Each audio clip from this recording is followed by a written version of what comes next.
We are WWBF Bartow, Lakeland, Winter Haven. It's time for Bartow Yellow Jacket football on WBF. Tonight's game is sponsored by Kelly Buick GMC of Bartow. With high-quality vehicles and services, we look forward to living up to our reputation. Evolve Professional Landscape Management, offering full residential and commercial landscaping services. By Spath Jewelers of Bartow and Valrico, providing all your jewelry needs with sparkling customer service. Budget You Pull It of Bartow, the parts you need when you need them. By Ewing Blackwelder and Deuce Insurance, helping you protect what matters most. SR Wright and Company in Winter Haven, your certified public accountants. By Keith's Spray Service of Bartow, taking care of your lawn and garden for over 50 years.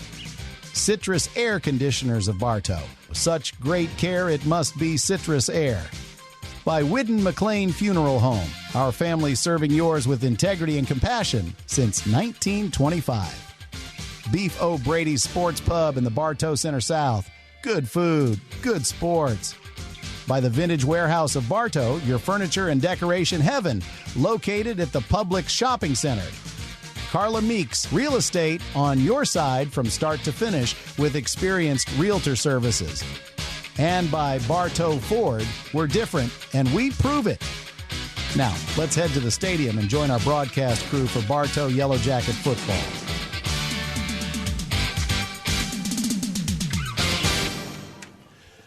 Live from Bartow Memorial Stadium here at the Harris Sports Complex at Bartow High School, Yellow Jacket football is on the air. Good evening, everybody. Welcome to week number 5 of the high school football season.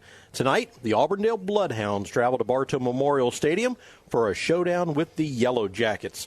With Bruce and Andy Edmond, Mike Ayers, I'm Jeff Thornburg. Thank you so much for joining us. Well, the Auburndale Bloodhounds, they enter tonight's game with a 2-1 record. They have wins over Kathleen and Ambassadors Christian Academy. Their only loss was at Lake Wales over at Legion Field. Auburndale is led by their senior quarterback and former Yellow Jacket, Amari Turner. The Bartow Yellow Jackets, well, they're 2-2, coming off a dominating 35-8 win over Haines City last week. And Bruce, last year, the Yellow Jackets came away with a 14-6 win over in Auburndale last year. This is going to be a good one tonight, Bruce. Yeah, it's been, close to 20 years or whatever that we've been playing Auburndale steady every year. Never as a district or anything like that, but it's always seems to be a tight ball game. It's never a blowout. And once I say that, now tonight it'll be a blowout by one or the other, but it always seems to be a really good game. Even in our 0-10 season, I think we played them pretty tough that night. So Auburndale's one of those rivalry things, not like a Kathleen or Lake Wales, but they're pretty close. They're right on that list. And Mike, you've been down on the field. You've been scoping all the players and looking at the grass and everything else. It looks like perfect day for football. Yeah, I tell you, this field. The first home game we had, the field was kind of in a little bit of a way, but it seems like the more they've played on this field, the better this field's got. I mean, you look at it from up there, it's nice and green. It should be great atmosphere tonight. The weather's kind of cooling down a little bit. There's really not a breeze down here right now. I mean, I know you see the flags moving a little bit, but it's kind of still down here on the field. But the field's in great shape, and as far as watching the players go through their warm-ups and just kind of getting things going, everybody seemed to be pumped up and ready for this because this is a big game for Bartow. Bartow really needs this game tonight against Auburndale. I watched a little bit of film on some Auburndale players, and we've got some speed, but Auburndale's got some speed too, guys. And tonight the Yellow Jackets showcasing their brand new uniforms. Nike supplied them with these black, all black uniforms. The fans in the stands here are all, for the most part, all dressed in black. So we're looking forward to a good ball game. And Andy, we were watching the warm-ups. Jackets running around in those nice black uniforms. They look pretty sharp. Yeah, they do. I want to see what the jerseys look like. And if we can read the numbers right. Yes, sir. That's going to be a tough thing. But we kind of know the players, are getting to know the players better. And you can kind of look at positions and things like that and see who's who. And, of course, returning to Bartow Memorial Stadium tonight is the Auburndale quarterback, Amari Turner. He played his sophomore year at Auburndale, then he came to Bartow and played his junior year here with the Yellow Jackets last year, and he wanted to finish out his high school career back in Auburndale. So Amari Turner, he wears number 9. We'll keep an eye on him. He's the starting quarterback for the Bloodhounds tonight. And another individual we're going to keep an eye on the defensive side of the ball for Auburndale, he wears number 0, Elijah Diaz, and he's a linebacker, but he's already committed to USF, the Bulls. So we're going to keep an eye on him on the defensive side. And for the Yellow Jackets, Bruce, when I had my talk with the coach yesterday, we were so proud of big number 98, the freshman who got it's technically an interception, that a pick six that he rumbled into the end zone for a few yards. And the coach was really proud with that young man. And you'll hear it a little later on in the interview when I talked with Coach. Real humble about it. He went right back to work the next day. Yeah, well, I mean, that number means something, and we said it at the beginning of the year. We knew he was a freshman when we found out he was wearing 98, and we said that's a lot to live up to, and he has more than lived up to it. I mean, he's just a freshman, and he's already wreaking havoc in the backfield. And like you said, he had the pick six last week. He didn't have to run very far, but still, it's a pick six. Absolutely. It goes down in the book. Exactly. It could have been 90 yards. By the time he's a father, it'll be 99 yards that he ran that thing back. We're talking about number 98, Carmelo Hardin is his name. Just a freshman. There's a lot to come from that young man and that number. Well, we are just now setting the stage here for tonight's game between the Yellow Jackets and the Bloodhounds. The Bartow High School Marching Band, who Bruce tells me walked all the way from their practice field, all the way across Broadway Avenue into the stadium, and have now gathered in front of the Ken Riley Athletic Fieldhouse, and now they're making their way onto the field and ready to bring. We see the colors across the field being presented by the Summerlin Academy cadets as well. So when we come back, we'll check out everybody's favorite. Oh, Bruce, there's been some shakeups in Stratton selections this week. Some major shakeups. Here we go. Mike, are you ready? Major shakeups in Stratton selections. When we come back, we'll take a look at our pigskin prognostication. You're listening to Yellow Jacket Football on WBF. Hi, I'm Benny Jr. with Bartow Ford. We have the largest body shop in Polk County and the most certified technicians. If your vehicle has damage and in need of repair, tell your insurance company that you want to bring it to Bartow Ford, where we're different and we prove it. Hello, Bartow. This is Joe DeCesare with Citrus Air Conditioners, your hometown air conditioning company. If you're looking to replace your old unit, Citrus Air has many units in stock and offers financing. Call us at 534-1171 or look us up online at citrusairinc.com.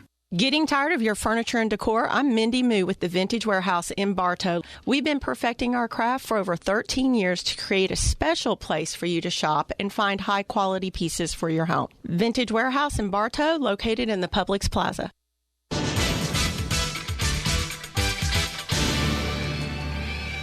Welcome back to John and Terry Frost Family Field here at Bartow Memorial Stadium, along with Mike Ayers. He's down there on the Yellow Jacket sideline making friends. Yeah, he always does, man. I got Bruce and Andy Edmond up here in the booth, and my name is Jeff. We're going to do our pigskin pick'em, and as we mentioned, a big shakeup in the standings. Andy was 13-1 the week before. Well, last week, Andy, sorry, bud.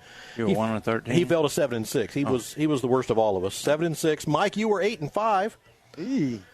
And Bruce, I apparently copied off Bruce's paper because we were both 9-4. Listen, we all stunk it up last week then, didn't we? Wasn't very good. That was pretty rough. Bad week. All right, here we go. Oh, first of all, last night the JV, the Junior Jackets, they defeated Lake Region 46-0. Imagine that. There you go. So we'll start with the Lake Region Thunder. The varsity squad still looking for their first win. They're 0-4. They are in Tenorock to take on the Titans tonight, who are 1-2. Mike, I already see you looking forward to this pick. I'll let you go first then. Gee whiz. So it's Tenorock and who? Lake Region. Tenorock and Lake Region. I mean, somebody's got to win eventually. I mean, is it going to be a safety? What's it going to be? Let's go Tenorock. They've won one already, right? Yes, they have. Let's go with Tenorock. And they're home. I'm going with Tenorock, too. I will, too. If they're at home, then I'll go with Tenorock. Everybody's taking the Titans. Next up, the Lake Gibson Braves, who Bartow will see in a couple weeks. They are 1-2. They're on the road to Lake Mineola to take on the Hawks. The Hawks are also 1-2.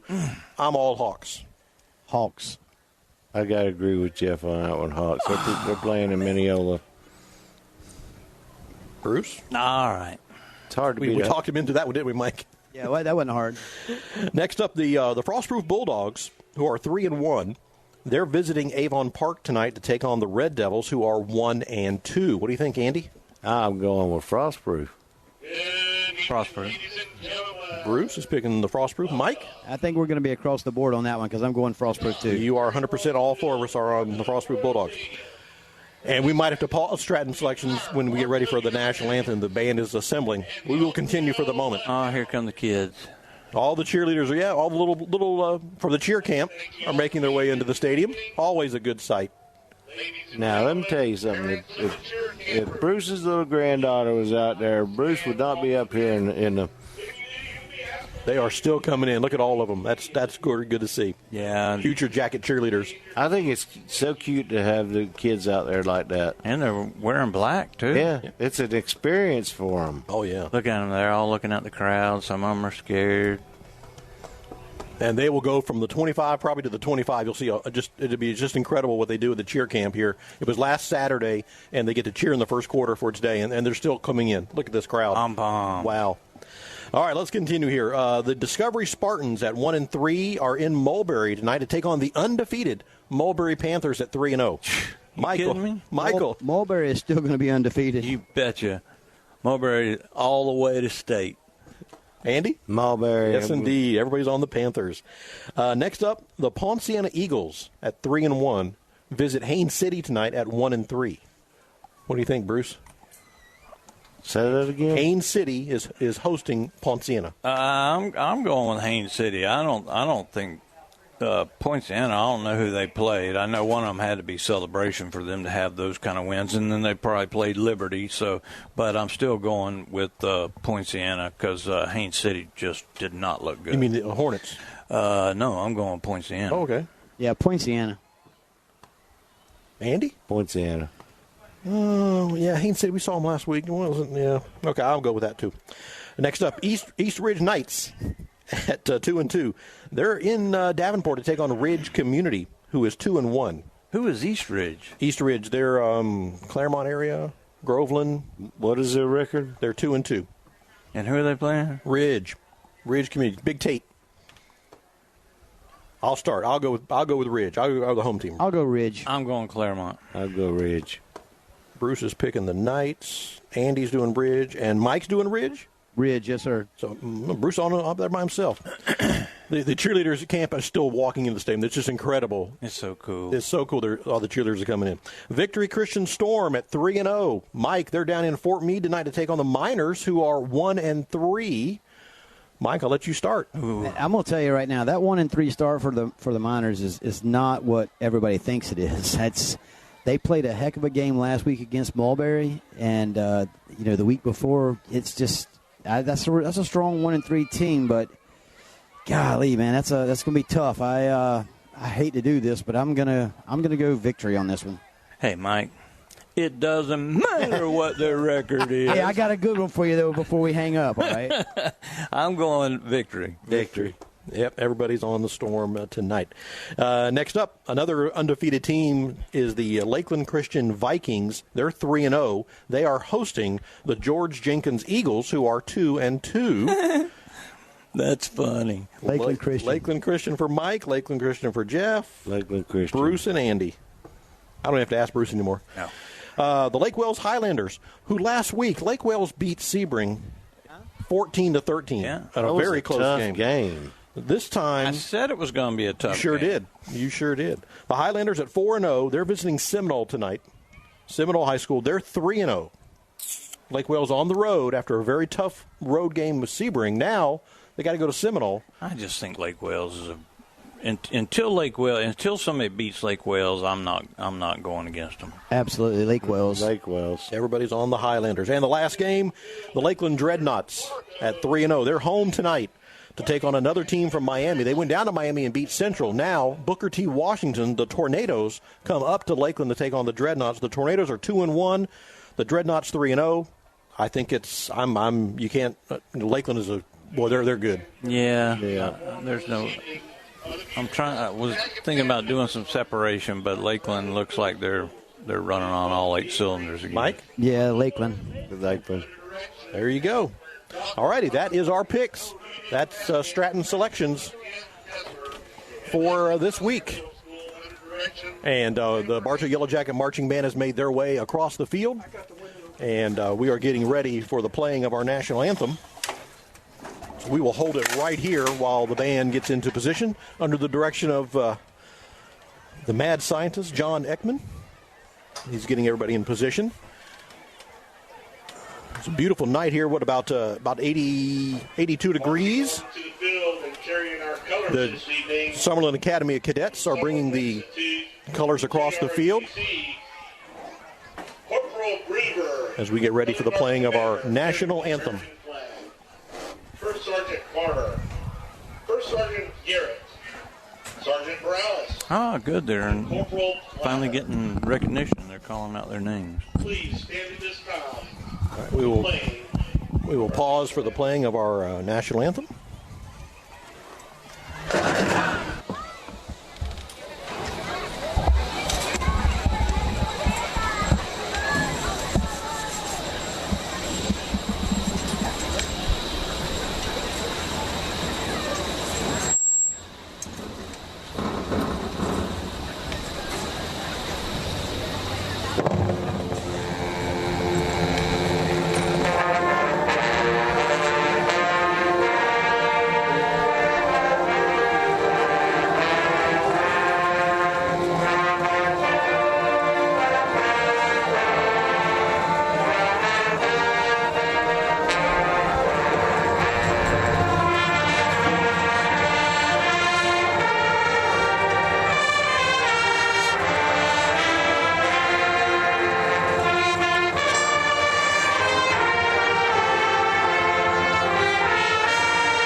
High School Marching Band with the playing of our national anthem. When we return, Coach's comments. That's right, Coach Tyler Eaton will join us next. You're listening to Yellow Jacket Football on WBF. Hi, I'm Caitlin Meeks Ironman. Carla Meeks is my mom. Carla owns Meeks Real Estate in Bartow. She loves to help people buy and sell both residential and commercial property. Give her a call at 863-604-9287. She's not just a realtor, but your realtor. Hi, it's Erin with Evolve Contracting. While there's no shortage of landscape and irrigation companies, you deserve the option that's the best fit for you. At Evolve, we offer 3D imaging and an irrigation program that saves you water, time, and money. Call us at 863-537-7537. Are you crazy for customer service? So are we. Here at Spath Jewelers, we realize that our complete customer satisfaction is essential to our success. With our friendly and knowledgeable staff, you'll feel right at home as soon as you walk through the door. This is more than just a job. It's our love and passion. Come see us. Emily at Spath Jewelers.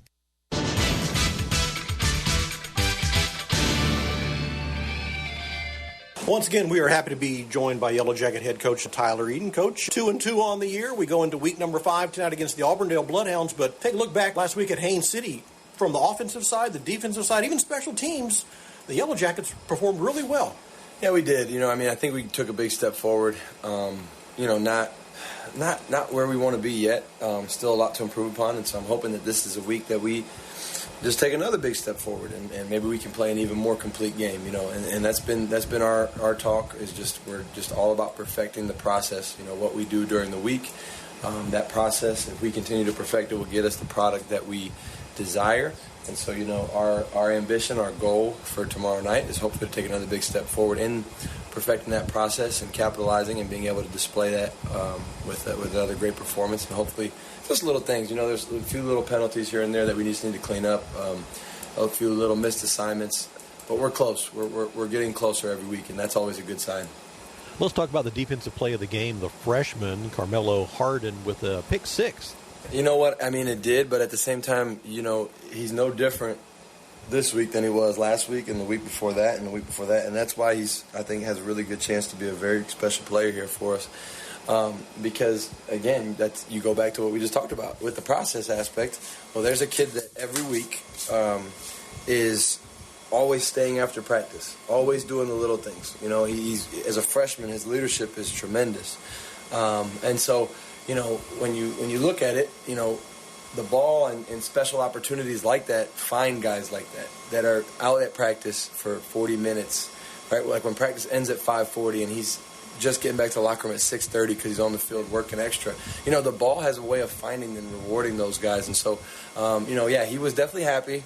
And I mean, as we all were for him. But at the end of the day, he's a real humble kid, and he went right back to work on Monday, and he's worked his butt off all week. And from the offensive side of the ball, you got good work out of Thomas and Brown and, of course, Johnson, the quarterback. They all seem to be starting to buy into this process of yours. Yeah, and Butler, the receiver, who's actually with 5 touchdown catches now. I got to get the numbers for sure. He may be leading the county in touchdown catches, or if not, he's in the top 3 for sure. And so he's off to a really special season. 5 touchdowns. I think he's got like 300 yards, 5 touchdowns in 4 games. That's pretty good.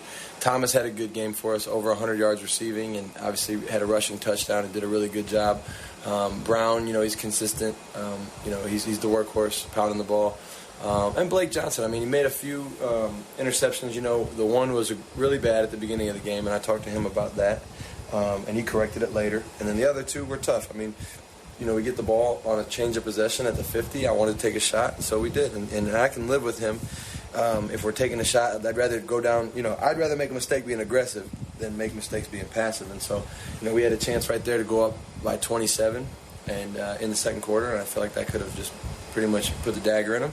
Obviously, the kid made a nice play, and then down here when we get into the red zone, we're at the 20. We run mesh. We got a guy wide open. He probably scores if we complete it. But the kid jumps up. He's a 3-star defensive end going to Cincinnati. Jumps up, makes a really great play. And, again, those things can be corrected and improved upon. The first one, that was just a bad mental play, and he'll fix it. But he's getting better every game. Again, to have – he's a great start, 6 touchdowns in 4 games, and I think he's right around 600-700 yards passing. So he did good, and he also had some nice runs there as well. So I was very pleased with that too. How about the injuries? How's Borders looking, and how was practice this week? Borders is getting back. He's coming around, I think, next Monday. So this coming Monday, actually, he's set to start practicing again. So we're excited about that. But practice has been good. Again, just continuing. We had a really great 2 days of lifting. So we lift every Monday and Wednesday, and the guys were really fired up and just going crazy and pushing weight around and getting hype and excited with each other in the weight room. So, that was really cool to see. I just think, the big thing for us is just continuing to see how focused can we be, how disciplined can we be, how well can we jog on and off the field, and then staying the course, like being consistent, okay? Like once you get to the standard, continuing to repeat that standard over and over and over again. And week by week, if you do that, you start to see incremental growth each week, getting better, one step closer to being a much more complete football team. So I felt like it was a really good week of practice, and hopefully it translates to a really good game tonight. What do you know about Auburndale? How do you approach them tonight? They're a good team. They got a good coach, Coach Thomas, in his first year as the head coach. He's been there for a few years as a defensive line coach, and he was here at one point as a coach. So, he knows Bartow well. He's a good coach. He's, the kids seem to really like him, and he's tough. And I think, their record reflects that. They're 3-1. So I think that they have some size. They have some good athletes. Their quarterback, obviously, I know him well. He played for us last year, Amari Turner, and so I think they've got some real good weapons, and it's going to be a challenge for our defense to be able to go out there and execute at a high level. Offensively, I think it's even more of a challenge for us because I think, the joke is Polk County's, every defense in Polk County is good, but every offense is pretty much terrible, except for the exception of a few. And so, their defense is really good. They got a really athletic, big defensive line. They got one of the best linebackers in the county, and Elijah Diaz is going to South Florida. He's number 0. He's really good. And then their secondaries, they always got some good athletes in that secondary too. So, it's going to be a challenge, and I'm excited to see how we execute and how we perform on all 3 phases of the game. And tonight here at Bartow Memorial Stadium, you're bringing out some new uniforms. It's a blackout, right? Yeah, it is. Yeah, so all the fans are wearing black. That's the idea tonight. And the boys will be wearing the brand new black Nike Elite uniforms, which were a wonderful gift thanks to one of the Nike representatives, Mrs. Savage. She's wonderful, and thank you to Nike for taking care of us with that. We really appreciate it. All right, Coach, how about a college pick? Absolutely, let's do it. All right, the Tennessee Volunteers are in Oklahoma to play the Sooners. Well, as you can see, we got the checkerboards laid out on our field, so, whether they were in Oklahoma, Tennessee, they could be playing on Mars. Tennessee is so good this year, and people are going to start finding that out. So Tennessee is going to roll them by about 14 points. And, just like they have the checkerboards and we do, hopefully both teams that represent the checkerboards get a big W this Friday, or this weekend, excuse me. You're doing pretty good on your college picks, 2-1. Yeah, well, I think this is going to be 3-1. I have a good feeling, As always, Coach, we appreciate your time. Thank you very much. Go Bartow. Thank you. Go Jackets. It's Auburndale and Bartow. Kickoff is next. You're listening to Yellow Jacket Football on WBF. You can win a brand new truck from Kelly Buick GMC and help us support our schools. This is Brandon Wunjo urging you to sign up and help raise money for our school kids and projects. It's the annual $20 truck at Kelly Buick GMC in Bartow. At Budget You Pull into Bartow, they'll buy your old vehicle and even arrange to pick it up. We buy junk cars here. We can also arrange for towing from you. We use Gator Towing for our towing service, so you get insured a professional towing vehicle. And they cover Polk County. Budget Auto Parts of Bartow. Your Bartow Beef O'Brady's in the Bartow Center South is your headquarters for good food and good sports. With something for everyone on the menu, your Bartow Beefs is perfect for the family, an office lunch, or to feed the team after a big win. Beefs, where game time meets family time.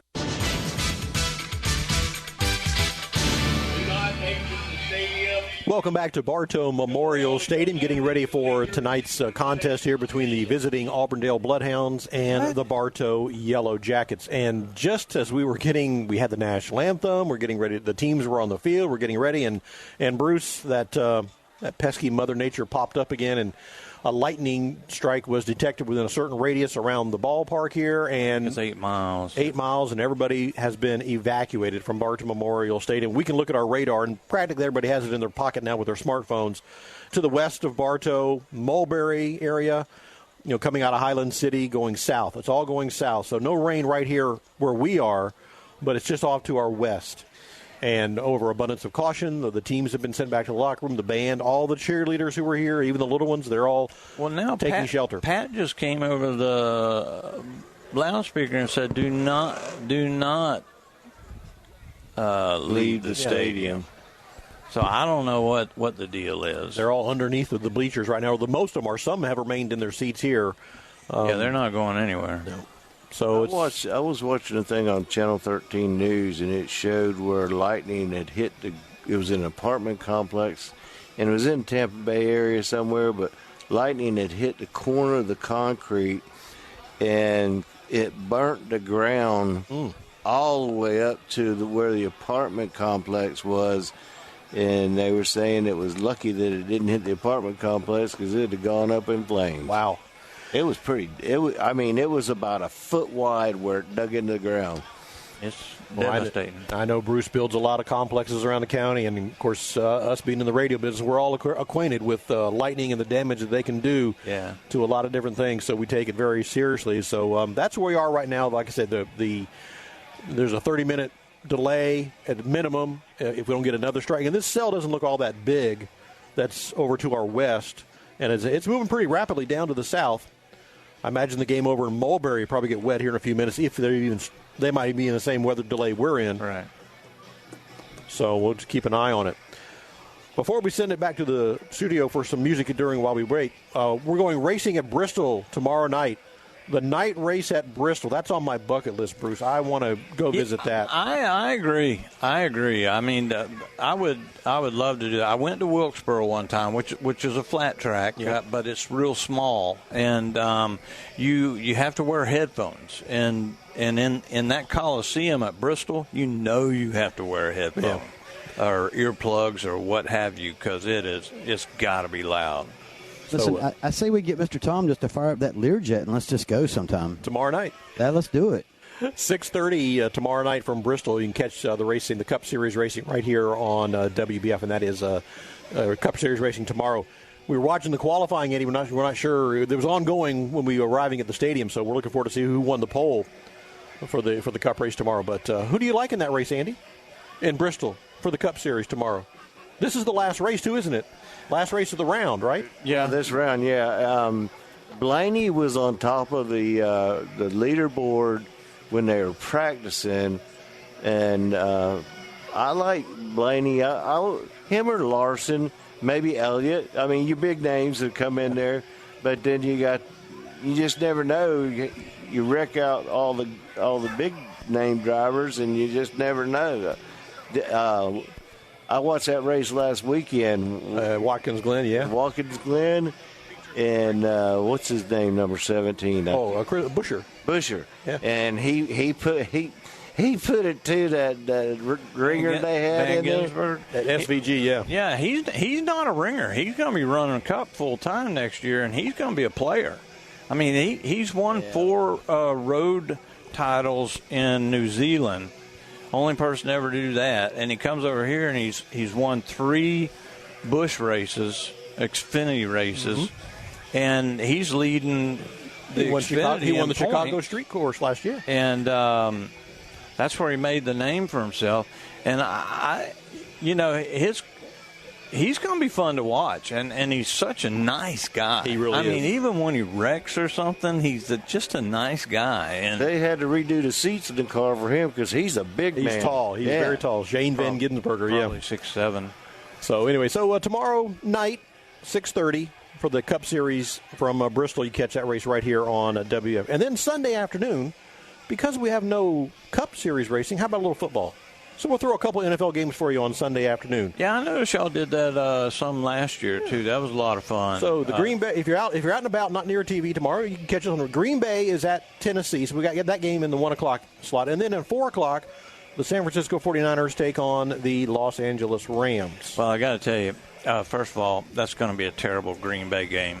Not to sway any listeners from not listening to the game, but with what's his name out, Jordan Love out. Green Bay is pathetic, and the Titans are already pathetic. So that's just going to be a pathetic game. Sorry about that, Tom. It won't hurt the ratings at all, I promise. But the other game, what was the other game? San Francisco at the Los Angeles Rams. That's not going to be a very good game either. No, I'm just kidding. We can pick them, can't we? But, without Christian McCaffrey, they're saying Purdy can't win. Well, Purdy can't win unless he's got all the boys. All the weapons. And we saw that last night with Aaron Rodgers. A healthy Aaron Rodgers. Look at all the weapons he had. And look how good they did. We talked about that earlier. That was just fantastic to watch him. Because he didn't practice. He doesn't practice. He just knows everything. And I was listening to the thing on one of the lettered channels, and there were 3 old Packers, and they had him up on the screen doing all his motions and things that he does, and they were telling that he reads the defenses, and when he sees this, it's this, and when he sees it, it's this. And they were telling all the secrets, so I'm sure he's got to go change up his motions that he gives. But it's still excellent. And there's my golfing buddy. I'm going to go out and talk to him. Yeah, absolutely. Well, that'll give us an opportunity here. I know you're asking where's the football game. Here we are talking about NFL and racing and stuff. We are in a weather delay here at Bartow Memorial Stadium as the teams were making everything on the field here. We got the word that lightning was detected within an 8-mile radius, and that weather system is west of Bartow on Highway 60. Between Bartow and Mulberry is where is where the weather is located, and it's slowly drifting off to the south. There's a minimum of 30-minute wait time once the lightning strike is detected within that 8-mile radius. So once it moves on, then we'll be clear to the fans can come back to the stands and the football players when we get this game underway. We don't think it's going to be any major delay. This cell is moving quite quickly to our south, and if you can imagine Highway 60 between Bartow and Mulberry, that's where it is, and that's where it's headed south. So we'll hope that moves on quickly and gets out of the way so we get this ball game underway. We're anticipating a very good ball game between Auburndale and Bartow, two really good teams here in Polk County. So we're hoping to get started very soon, but it'll at least be another 20 minutes or so before we can get this ball game underway. So what we're going to do, we'll send it back to our DJ Tom, right? Right, Andy? That'll work. Send it back to DJ Tom for some tunes back from the radio station, and should the conditions change, we'll jump on the air and let you know. But anticipate right around 8 o'clock, or maybe a few minutes before the kickoff for tonight's ball game. All righty? Thank you very much. You're listening to Yellow Jacket Football on WBF. Well, let's check back in with the guys at the football field. Oh, we don't have any good news, do we, Jeff? Well, unfortunately, we do not. There's been another lightning strike detected within the 8-mile radius here at Bartow Memorial Stadium, so that kind of resets the timer. So we're looking now kind of close to around 8:25 is what they're projecting now as possibly getting this game underway, and that assumes we don't get any more lightning strikes within the 8-mile perimeter here from Bartow Memorial Stadium. If you look at the radar, the cell that this is kind of moving kind of slow is kind of right over Mulberry right now, and it's headed south. So just the edge of that is affecting here at Bartow Memorial Stadium. It did sprinkle very briefly, but that's dissipated as well. So we're looking near the bottom of the hour for the start of the football game tonight between the Auburndale Bloodhounds and the Bartow Yellow Jackets. While we do have it up, let's pass along some scores. Lake Mineola 7 and Lake Gibson 0. Seminole is in front of Lake Wales 21-3. That game is in the second quarter. And also Victory Christian is leading Fort Meade 9-0. That's in the second quarter there. That's the only scores we have to report at this time.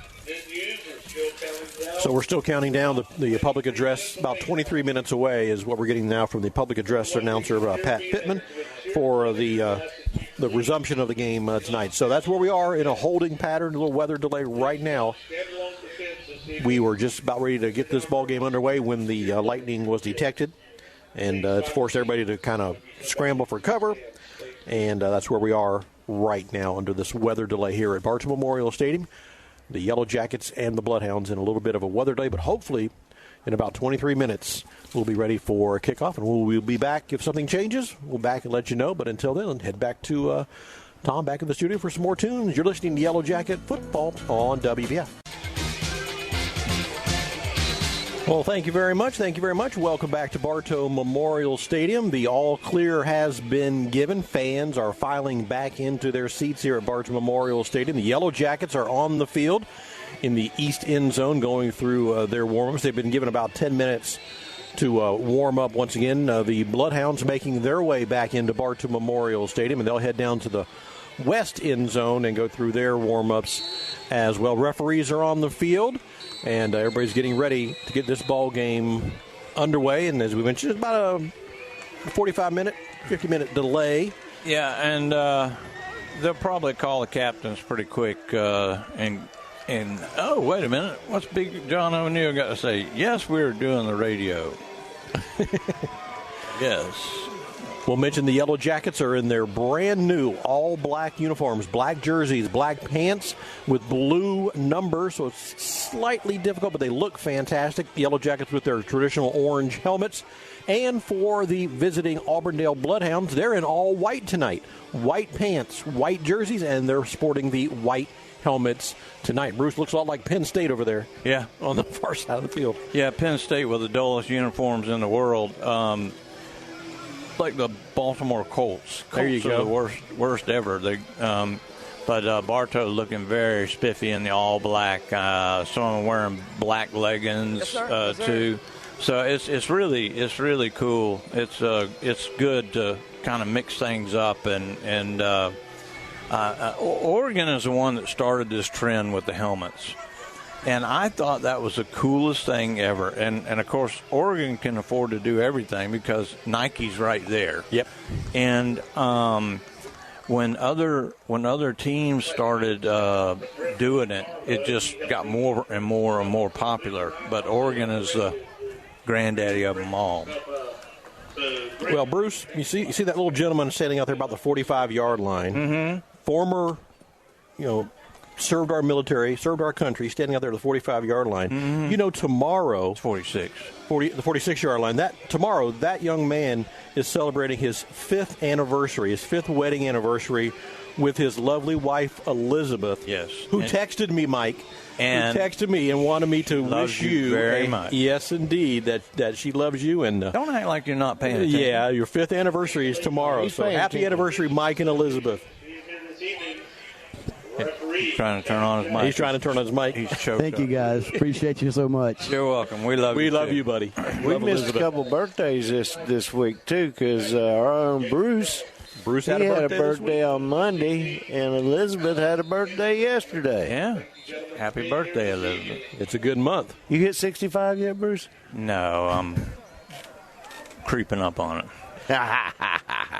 The captains are meeting at midfield for the coin toss. We see Murray out there along with, as one of the captains, along with Walker and Thomas out there for captains for the Yellow Jackets. Meanwhile, Auburndale going through their warm-ups in the west end zone while the coin toss is going on. Mike's right there, and he'll get the coin toss in just a moment when they do it. Got a quick little moment. Let's check a scoreboard update. We had Victory Christian over Fort Meade 9-0 earlier, and Seminole leads Lake Wales 21-10. That's incredible. Oh, here comes the little girls again, too. Hey, and the cheerleaders are coming back. Say hello to Coach Peavy. Word around town is I raced tricycles when I was younger. Oh, he's on. He's on already. He knew about that? I guess so. No, darn. And Lake Mineola leads Lake Gibson 7-0. Those are the only scores we had. We were watching the radar with everybody else, and we looked like Lakeland's probably in a weather delay as well, and perhaps over Mulberry is delayed as well. Mike, coin toss? Auburndale won the coin toss, and they elected to defer, so Bartow will have the ball first, gentlemen. Bartow will receive, so we'll get the offense on the field to get this ball game underway. We mentioned that last Saturday, the Bartow High School cheerleading squad had their cheer camp for all the little cheerleaders that want to experience all this, and they came out. They were all lined up on the track from the 25-yard line to the 25-yard line. They were just stacked 3 or 4 deep. It's just an incredible sight. And when the lightning, the weather delay, they all had to be ushered off to the cafeteria. So they've been entertaining the little ones in the cafeteria. And I think the little ones were probably entertaining them. As we were talking about, I bet these high school cheerleaders are awfully wore out right about now, because you get all those young ladies in a room together, and it is not quiet. Well, they are making their way back onto the track, and moms and dads and aunts and uncles are all waving at them in the stands. It's so cool. It is awesome to see. They get to cheer for the first quarter. But, yeah, you're right, Bruce. The hats off to the world champion cheerleaders for doing the camp, first of all, and then for entertaining during the weather delay. That was pretty cool. Look how excited they are. They're just to be on the track. You know, guys, we talk about it week in and week out about recruiting football players. You know, the way these coaches recruit football players. What better way than your cheerleaders to be able to recruit their future cheerleaders right here? We do talk about that some as well, Mike, and it's incredible the way Bartow just reloads every year. And of course, we don't have our world champion coach, but one of her assistants took over, and they seem to be running on all 8 cylinders, and I look for big things out of them still. Well, we don't have a world champion coach yet, but she's working on it. Yes, very much so. I don't think it's too far away. Now, she's a world champion assistant. Yes. But she's going to be a world champion. Heck, she's got all the rings. Yeah, absolutely. Yep. Fingers and toes and everything else. They got a bunch of trophies, rings. Well, Coach Eden comes onto the sideline here, clapping, pumping up his boys, and we're getting ready to get this ball game underway, delayed for just about an hour. But here we go, and they're going to send Murray back deep to receive the kick. for the Yellow Jackets. Murray and Hampton. Oh, that was a good picture, Jeff. Do what? That was a good picture of you and Chris and Kim. Oh, yeah. One of the awards things for his media. Okay. This is going to be too much, isn't it? Nah, you'll have fun with it. I'm trying it out. But you got a new football game up there? Well, he used to stress himself out because he would do all the stats. He would do everything. And he finally left the computer at home. But now he's got this. Another broadcaster told me about this little stats program, so I'm giving it a whirl. And that's what I see most of the baseball people doing now after watching softball last year. Everything's done on a phone or an app or something. That's not going to work for you, though. No. I have to write it down. I have to see it. I'm the same way. I'd shut that computer right there off. All righty, here we go. Bloodhounds ready to kick it off to the Bartow Yellow Jackets. Delayed for just about an hour. And they're going to squib it. And they're going to just kick it right to one of the up men. He's going to gobble it up and fall down right at the 47-yard line. You never know. That was a big John O'Neill tactic. Try to just see if they're asleep on the opening kickoff and see if he can't steal one right there. 1st and 10 for the Yellow Jackets. I didn't think about it like that, but that makes sense. Stacy recovered the onside kick. Look at the little girls got their pom-poms and everything. They're ready to go. Oh, yeah. Jackets are quarterbacked by Blake Johnson. 1st and 10 for the Jackets at the excellent starting field position here at their own 48-yard line.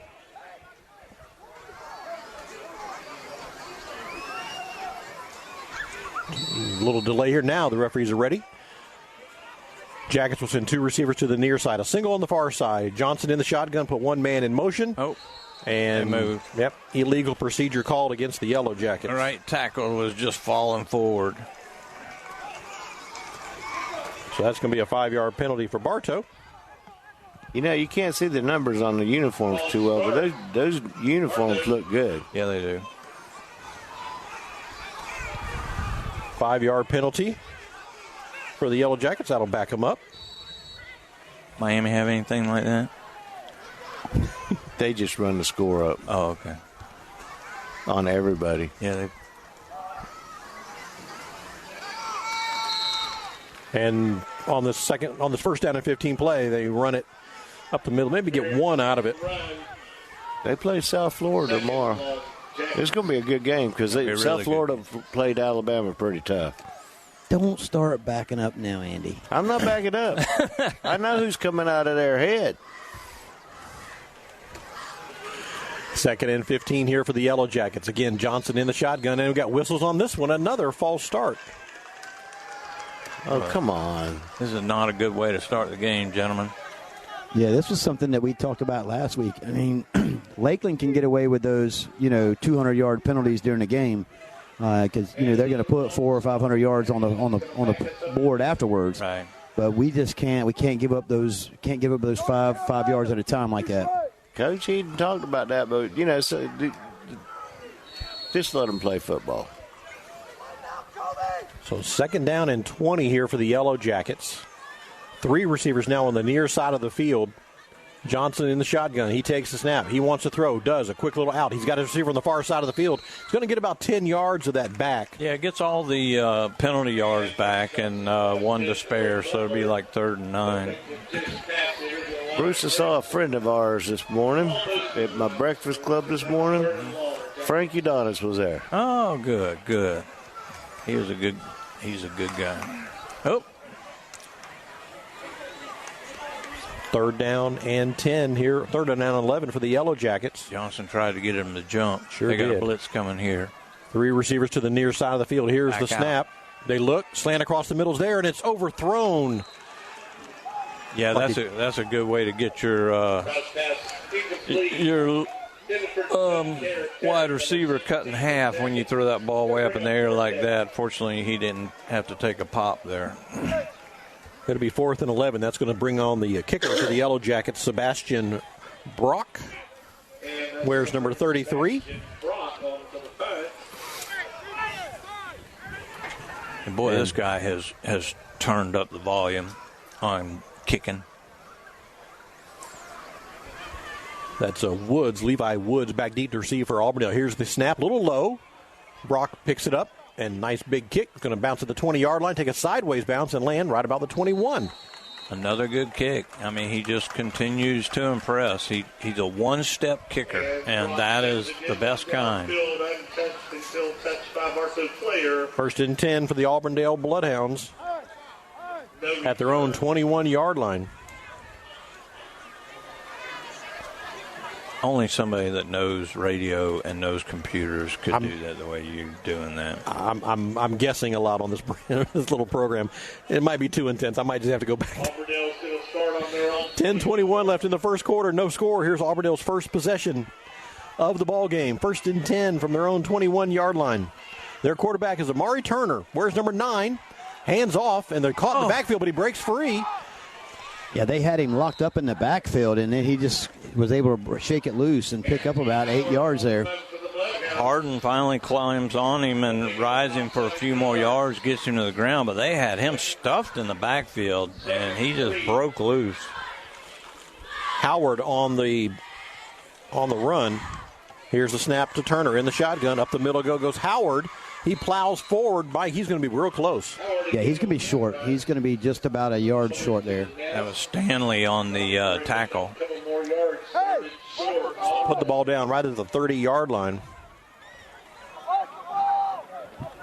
It was 3rd and 1 for the Bloodhounds. This is their opening possession of the ball game, delayed about an hour because of weather in the area. 3rd and 1. Turner in the shotgun. Turner will hand off. Up the middle goes Howard again. He's got a first down and more for Auburndale. Crosses the 35, brought down to the 39. Yeah, Andy, good spot on the far side. He's not only quick, he is big. I mean, that's a big running back right there. I'm thinking holding. It has something to do with the corner and the wide receiver. The referees are talking about it. Howard did get the ball out to the 39-yard line, but extended conversation here with the referees. Long conversation. 9:17 left here in the first quarter. They're going to wave off the penalty flag. What? I mean, if you threw it, you saw something that you didn't like.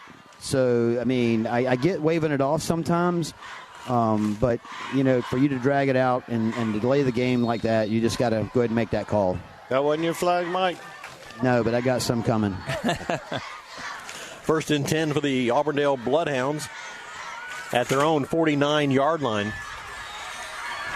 9:03 left here in the first quarter. No score in the ball game. Turner is the quarterback for the Hounds.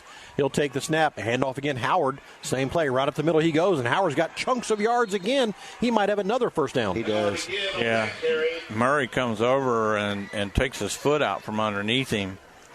But this guy's hitting the linebackers before they even move a step. He's through the line that fast. And mark him just about a half a yard short. It's going to be 2nd down and 1 for the Auburndale Bloodhounds. Big offensive line for Auburndale. One man in motion. Here's the snap. Handoff again up the middle. They got a first down as they cross midfield. Gain of about 2 or 3 on that play again. Yeah, if it ain't broke, don't fix it. I know we've talked about this before. If Coach Quinn would have run that same play 30 times. Listen to those young ladies down on the field. Pretty cool. First and 10 for the Auburndale Bloodhounds at the 50-yard line.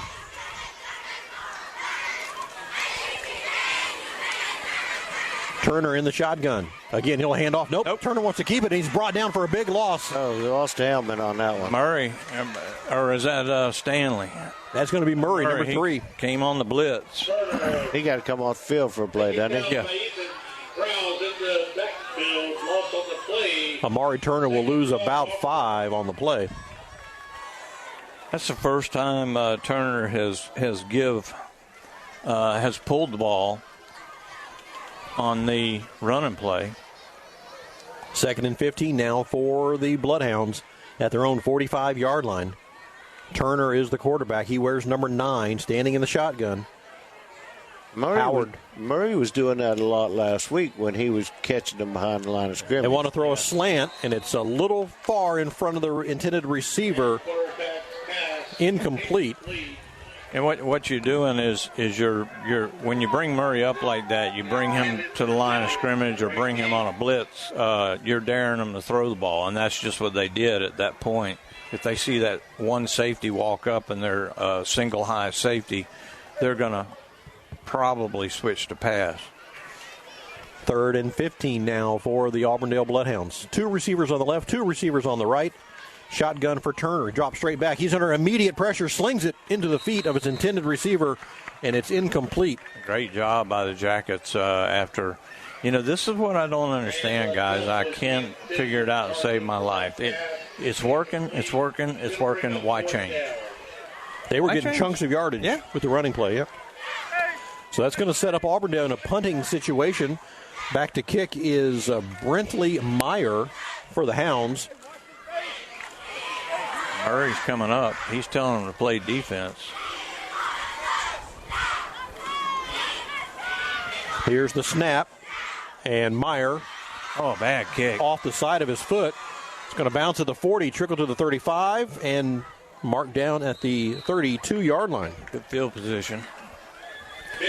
Well, hot nights call for cool times. Beat the heat with Zest Bar and Grill this summer, whether it's the lunch specials, dinner favorites, or they specialize in fresh. The bar is always open until 9 with innovative cocktails and happy hour on Saturdays from 11 to 4. Check out Zest Bar and Grill in downtown Bartow. 1st and 10 here for the Yellow Jackets at their own 32-yard line.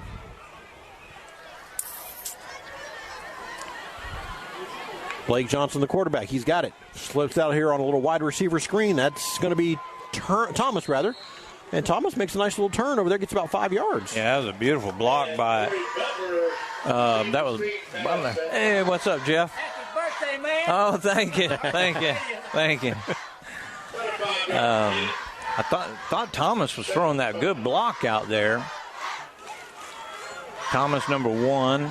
Butler, number 10, right? Yes, Corey Butler, number 10. 2nd down and about 5 for the Yellow Jackets. Here's Johnson. He'll hand off, bunts to the outside. That's Avis Brown Jr. He'll get down near midfield. Oh, no, that's going to be, that's Brown. Yep, number 4. So a 1st down for the Yellow Jackets. Time for the water break. The coach is trying to go fast, too. We'll take a timeout as well. 6 minutes left here in the first quarter. No score in the ball game. You're listening to Yellow Jacket Football on WBF. I'm Taft Long, Finance Manager here at Thunder Chrysler Dodge Jeep Ram in Bartow. At our state-of-the-art service center, our certified mechanics are ready to take care of all your service and repair needs with the most advanced auto technology. Come in or call us today. Thunder Chrysler Dodge Jeep Ram.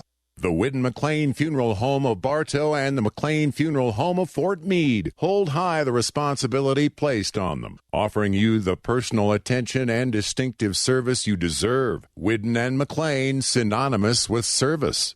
For over 50 years, Keith Spray Service has been serving Polk County with specialized treatment of delicate ornamentals, including rose bushes. Want to learn more about the treatments of ornamentals as well as expert lawn care?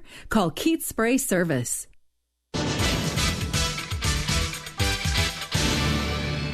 1st and 10 for the Yellow Jackets. There's a handoff play up the middle. Goes Brown. Brown with a gain all the way up to the 45 into Auburndale territory. She's very popular. She gets stopped like 4 or 5 times like Mike does. 2nd and 5 here for the Yellow Jackets. Well, we'll call it 2nd and 6. Give him 4 yards on the rush. Ladies and gentlemen, please get off of the fence line. Nope, she wasn't coming to get him. Here's the snap and a little jet. Nope, it's going to be a quarterback keeper. Up the middle goes Johnson. He's got a 1st down as he crosses the 40 to the 37-yard line. That's a really good read by Johnson as the hole opened up in the middle, straight up the middle. The linebackers, they're playing pass. For some strange reason, they're going out towards the flat and the curl. So he's got a good positive 10 yards on the play. All the way out to the 37-yard line. Go the Yellow Jackets. Here's a pass, and it's going to be a nice catch at the 32-yard line. It's a great job. You just sit down. You throw into an area, guys. It's like Spurrier with Werfel. You just throw it in an area. That guy's running 5 yards down the field, and he's turning around. The ball will be there. Bam. 2nd and 5 for the Yellow Jackets at the Auburndale 32-yard line. Jackets will send 3 receivers to the near side of the field. Here's the snap. Handoff up the middle. Bounces to the outside. Oh. And that is Brown again. And he takes a wallop at the 28-yard line. That was a helmet. The helmet, too. But we don't have replays in this game. Now you look. It didn't seem to faze him.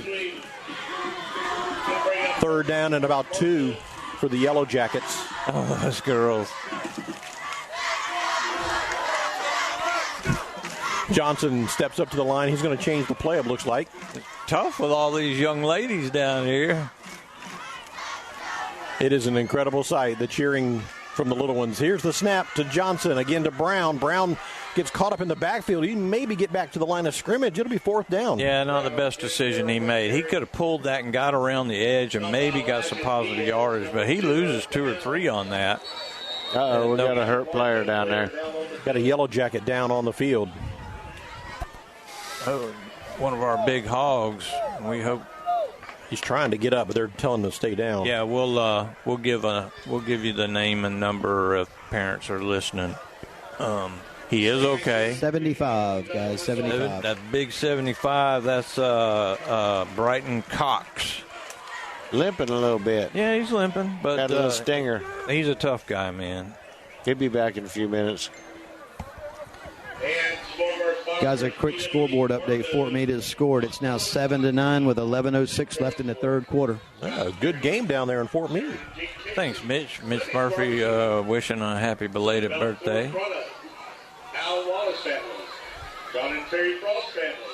See if we have any other scoreboard updates to give you. A lot of things in a rain. Ridge Community over East Ridge, 14-3. Seminole over Lake Wales, 24-10. That's at half now. Wow. That's hard to believe. Well, it ain't over. And Mike just gave you the score with Fort Meade. So timeout on the field. The Yellow Jackets will take a timeout. 3:34 left in the 1st quarter. No score. You're listening to Yellow Jacket Football on WBF. Hello, Bartow. This is Joe DeCesare with Citrus Air Conditioners, your hometown air conditioning company. If you're looking to replace your old unit, Citrus Air has many units in stock and offers financing. Call us at 534-1171 or look us up online at citrusairinc.com. When looking for insurance coverage, consider the Ewing Black Welder and Deuce Agency with offices in downtown Bartow. Ewing Black Welder and Deuce Insurance with a wide range of insurance products to meet your every need. Becky Maslak, your local office manager. In today's complicated financial world, it's nice to know that Steve Wright & Company is there, helping you utilize your resources more effectively as you work toward your financial goals, from tax returns to retirement plans and all the stops in between. Rely on Steve Wright & Company on Avenue H in Winter Haven.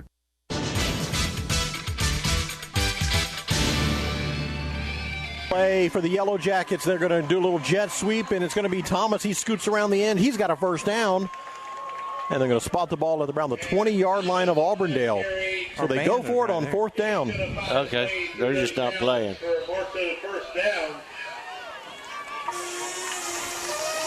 So the Yellow Jackets go for it on 4th down, and they make it. They convert. 1st and 10, Bartow at the Auburndale. Now they're going to move it up to the 17-yard line. 3:18 to play here in the 1st quarter. No score. Bartow in the red zone. Everybody in tight. Here's the snap. Blake Johnson wants to throw. He'll scramble to his right. Flag on the play, and Johnson's run out of bounds. That's in a holding call area. Yeah, it is. It is a holding call. And once again, another very, very poor decision by Johnson. Now, I love this kid. I think he is an excellent quarterback. But throw the ball out of bounds. You don't need to lose 2 yards on the play or get back in the line of scrimmage. Just throw the ball out of bounds and don't take a hit. Mike, does it drive you crazy? Listen, I just, I get it when you're scrambling like that. You kind of get a different perception of things, but you got to either get rid of that ball or you just got to you got to turn it upfield. That's all there is to it. So the holding call will move the ball back to the 27-yard line. where it is now first and about 12 for the Yellow Jackets. 3 receivers on the near side of the field. Here's Johnson. He's going to be a straight quarterback keeper, and he's blown up in the backfield. Actually, that's going to be Thomas, who is in a little wildcat formation. So Thomas is caught behind the line of scrimmage. Yeah, not my favorite play that they run, but I understand it. You got tremendous athlete back there. It's going to be second down and a bunch. Yeah, forever. About 22 yards or something like that. Yeah, we were in that position earlier. 2 to the left, 2 to the right on the receivers for the Yellow Jackets. Johnson in the shotgun. A lot of pressure from Auburndale. Here they come. He gets it out of his hands. His pass is complete. Ball carrier crosses the 25 to around the 24. It'll be third down. He connected with Thomas over there. Yeah, gets about a third of the yardage back.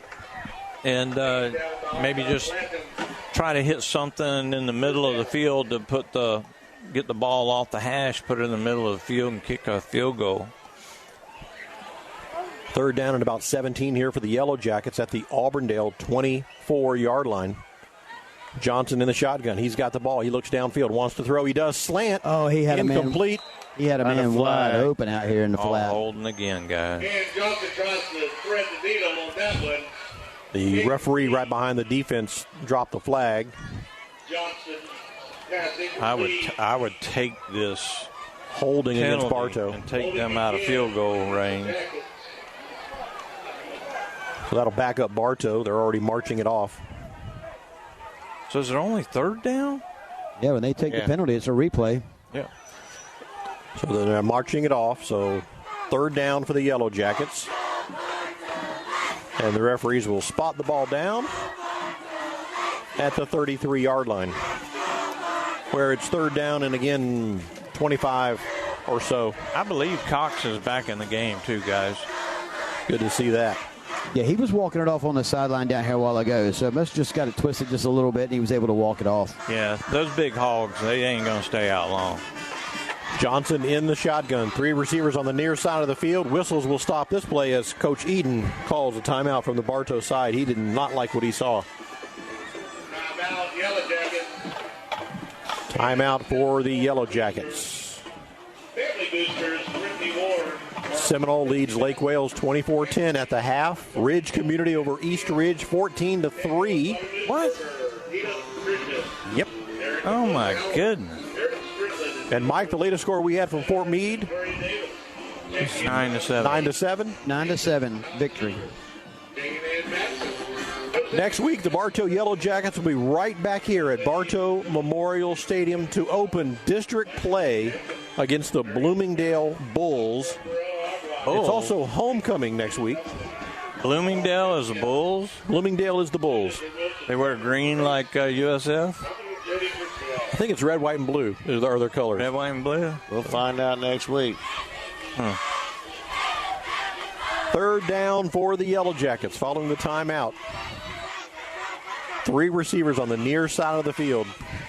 Here's the snap. Johnson wants to throw. He does. Gets it out in the flat. He's got a good-looking play here. That is Tom. Runs all the way across the field. He's at the 20. He's at the 10. He's at the 5. Into the end zone. Touchdown, Bartow. Goodness. I don't think that's a flag. Is that a flag? No, that's not a flag. There's not a flag out there. That is fantastic. He caught it. It was a little screen set up. They had 2 blockers out in front.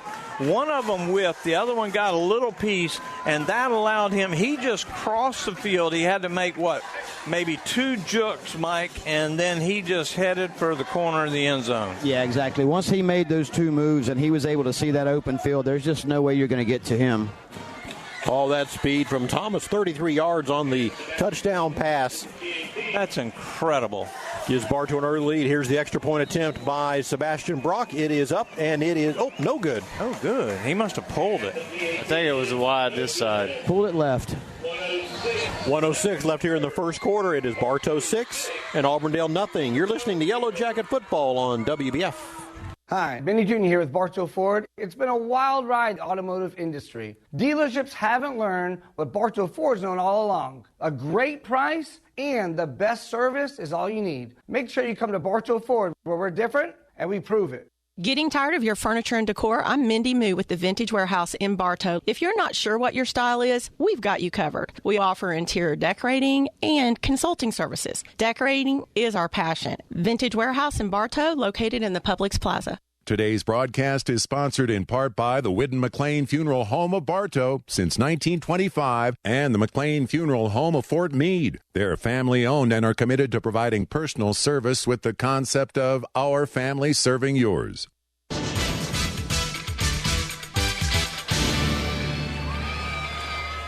Welcome back to Bartow Memorial Stadium. Yellow Jackets in front 6-0 following a 33-yard touchdown pass from Blake Johnson to Thomas. Sebastian Brock ready to kick it off. It's going to be a high kick, and it's going to bounce and go out of bounds. Oh, he touched it. Yeah, he knocked it out of bounds. So that will not be a penalty, and they'll get it about the 24-yard line. Bruce, we took an estimate, but about 75, maybe 80 of these junior cheerleaders out here from the cheer camp, and boy, are they just fun to watch. This is the loudest I've ever heard them. And these girls, these young ladies, these little girls, whatever you want to call them, they are into this, brother. They're having a blast down there. And it may be hard getting them back to mom and dad after the first quarter. And they've got them arranged where the little ones are at the west end zone, and then the bigger ones over here in the east. But the little ones are pretty loud. The pretty ones are very loud. The parent of child number 75 in the cheer class. 1st and 10 here for the Auburndale Bloodhounds at their own 25-yard line. Turner is the quarterback. He's going to hand off right up the gut. Goes Howard again. This play has worked all night long for Auburndale, and he'll get another 8 or 9 yards. 75 is hurt. I don't see him anywhere, but they're calling his parents. Yeah, he's sitting on the table down here, guys, underneath the tent. Oh. Well, we hope he's okay, guys. Coach Eden's over there with him right now, checking him out. 2nd and 1 here for the Auburndale Bloodhounds. Here's the snap. And handoff up the middle. And Mike, I don't think he made it. It's going to be very close. I don't know. I think they're going to give him the spot, guys. Great job by 43 is in there. Player number 75. That's Gavin Bauer. They didn't give it to him, Mike. It's going to be 3rd and inches. I think Jack. 3rd and inches for the Yellow Jackets. Jack is listening. I want to say hello to him and the girls if they're listening. And that's going to be the final play of the first quarter. Bartow leads 6-0 at the end of 1. You're listening to Yellow Jacket Football on WBF. Hi, I'm Carla Meeks, and I want to be your realtor. As your licensed broker, I'll see to all the details and look out for your interest. Give me a call at 863-604-9287. Remember, I am not just a realtor, but your realtor. Hi, it's Erin with Evolve Contracting. While there's no shortage of landscape and irrigation companies, you deserve the option that's the best fit for you. At Evolve, we offer 3D imaging and an irrigation program that saves you water, time, and money. Visit us at evolveyourbond.com. 35 amazing years. Hey, that's us here at Spath Jewelers. We offer services such as beautiful custom work that's sure to wow, repairs, complimentary cleaning, appraisals, watch repairs, financing. What more do you need? We're here Monday through Friday, 10 to 7, and Saturdays from 10 to 5.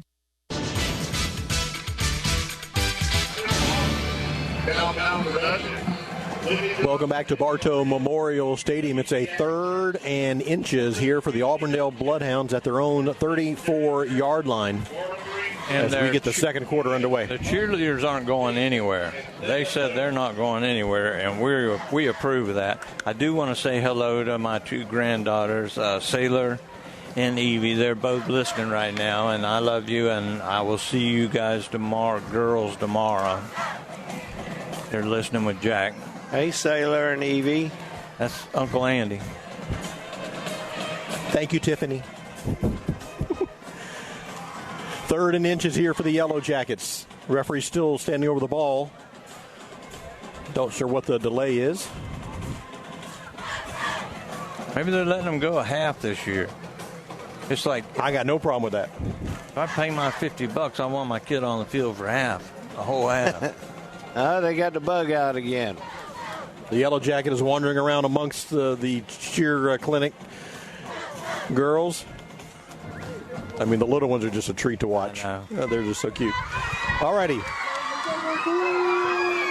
You can hear them. I hope you can. There. We're still waiting here. The referees are still standing over the ball on this third down. Now they're going to break it up. We got to get Saylor in this next year. All righty, here we go. 3rd and inches for the Auburndale Bloodhounds.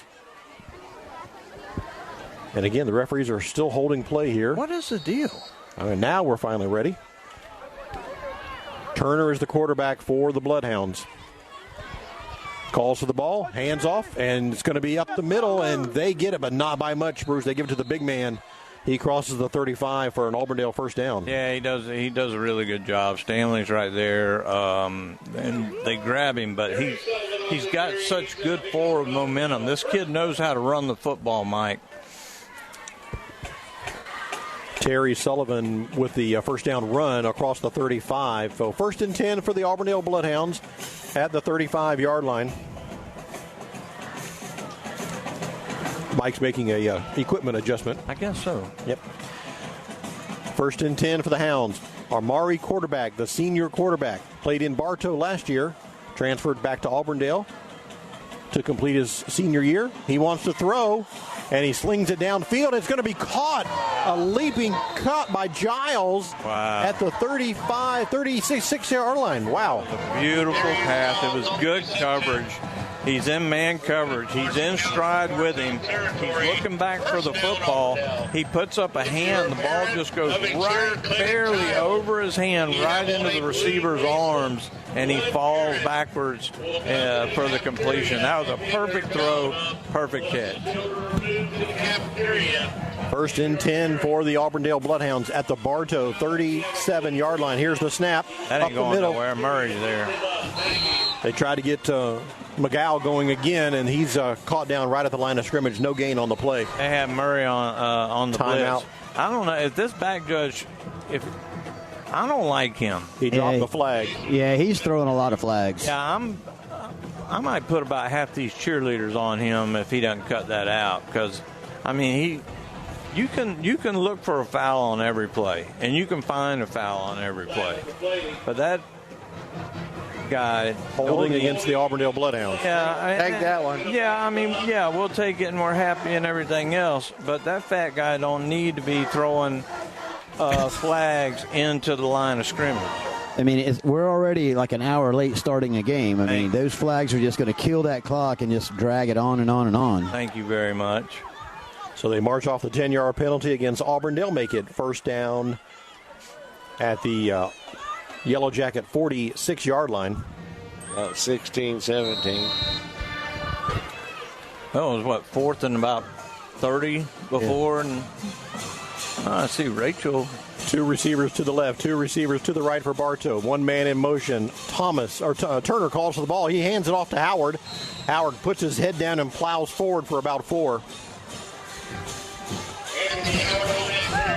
It'll be second down. See a helmet fly off? Yeah, the defender, the offensive, the wide receiver, he just grabbed him by the face mask, and the official didn't even throw the flag. He just told him he's got to go off the field. I saw it right at the end. Oh, our buddy Fernando Perez is listening. Second down, 17. 2nd and 17 here for the Bloodhounds. Here's the snap. And Amari Turner wants there's a hold. He's on the run, throws it downfield. It's going to be incomplete. Yeah, but there should have been a hold back here in the backfield. They're going to say he caught the ball. Where was Fatty on that? Right. They're going to say McGow caught the ball. The cheerleaders are leaving.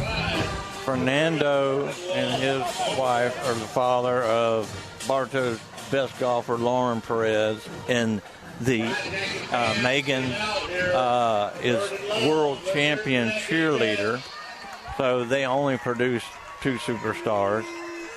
3rd and 9 for the Hounds. Turner again wants to throw. Turn it. And he's going to be incomplete. Yeah, if he'd have turned around on that one, that could have been picked. And, Mike, that's where man coverage will kill you every time, because when you're in man coverage, you do not look back at the quarterback. And he was beat by what, 3-4 steps? Yeah, absolutely. So it's going to be fourth down. Auburndale will be forced to punt here.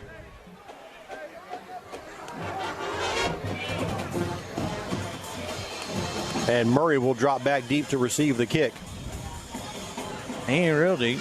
He's not too far, is he? They're thinking fake right here. And it is a fake. And they're going to try to get around the corner, and a nice play. Hampton.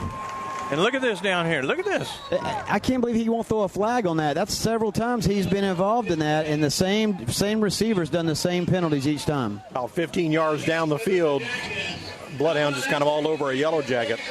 But the fourth down attempt did not work thanks to Hampton. Good play. Yeah, and that's twice they've tried the little trickery, and both times, fortunately for us, it haven't worked. Listen, I'm not one for tit for tat type deal, but he would only do that to me about one more time, and I'd catch me a crackback block on him, or I would just go ahead and air him out and just take the penalty. Yeah, or you could be like Jack and get thrown out of the game. Well, and I wouldn't go that far with it. But okay. First and 10 for the Jackets. You get to be homecoming king. Here comes a blitz by the Auburndale Bloodhounds. Bartow runs right by it, and a nice gain of about 4 on the play.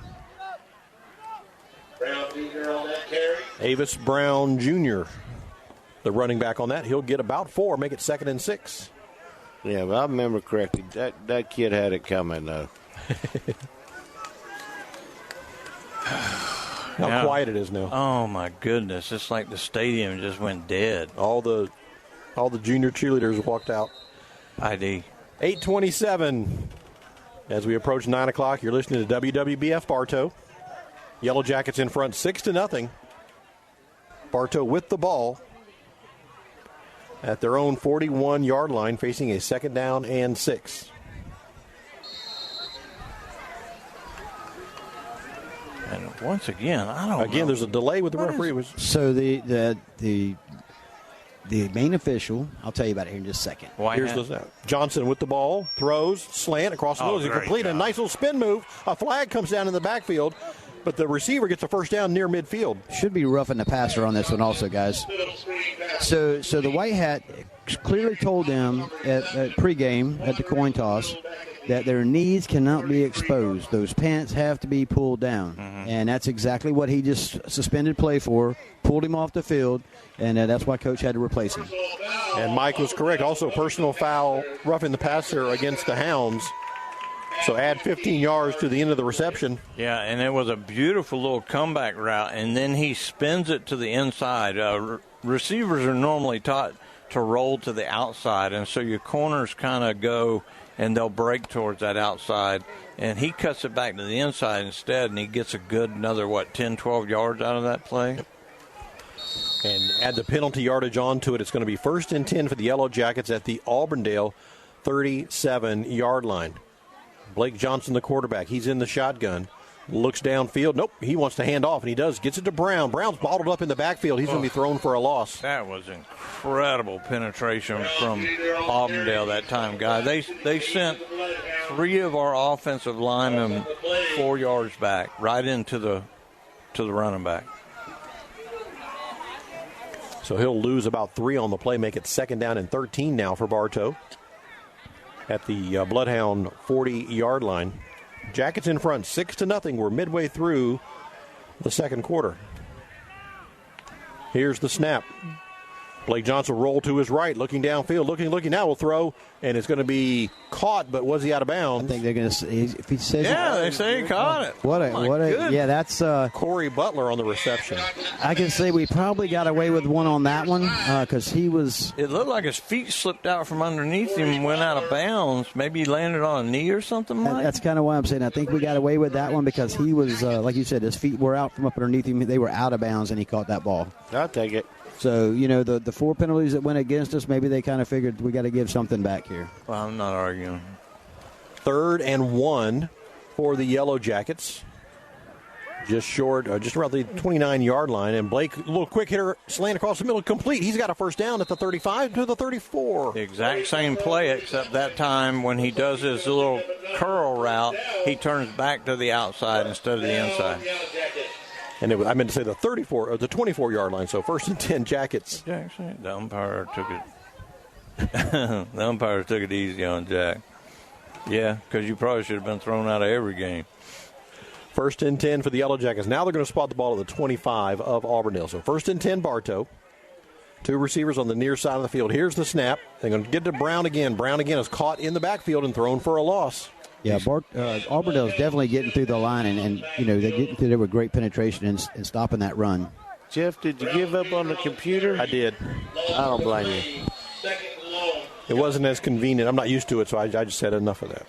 Timeout for the water break. Since 1966, the Bartow Community Service Center has been empowering people and inspiring change. Support our mission to help Bartow families get out of crisis by shopping at their thrift store on East Summerlin in downtown Bartow. Help us be epic, empowering people and inspiring change. Hope you can join us tomorrow night. NASCAR Cup Series racing from Bristol, baby. The night race at Bristol, 6:30. 6:30 tomorrow night.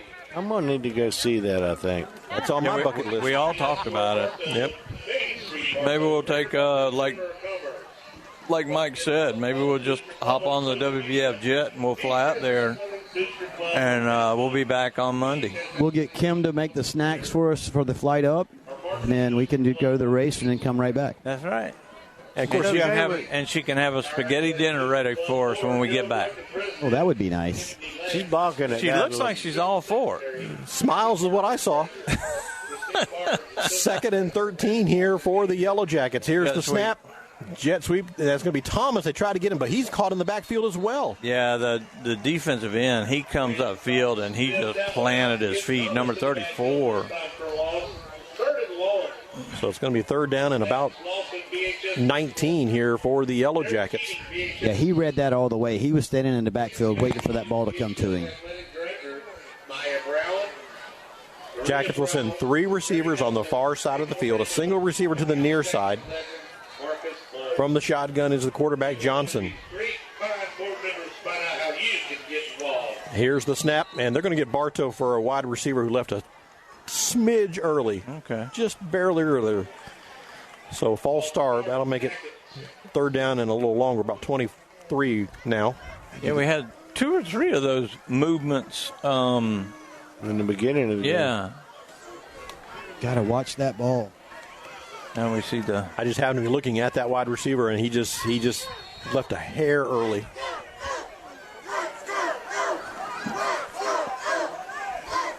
Third down and forever here for the Yellow Jackets. Here's the snap to Johnson. He drops straight back. He's under some pressure. Johnson up the middle. Johnson's going to tuck and run. Breaks one tackle. He's at the 30, 25, and falls forward to the 23. He's going to get all the penalty yards back plus some. Yeah, and they're going to kick this ball. So Sebastian Brock, who hit a 45-yarder this year for his longest.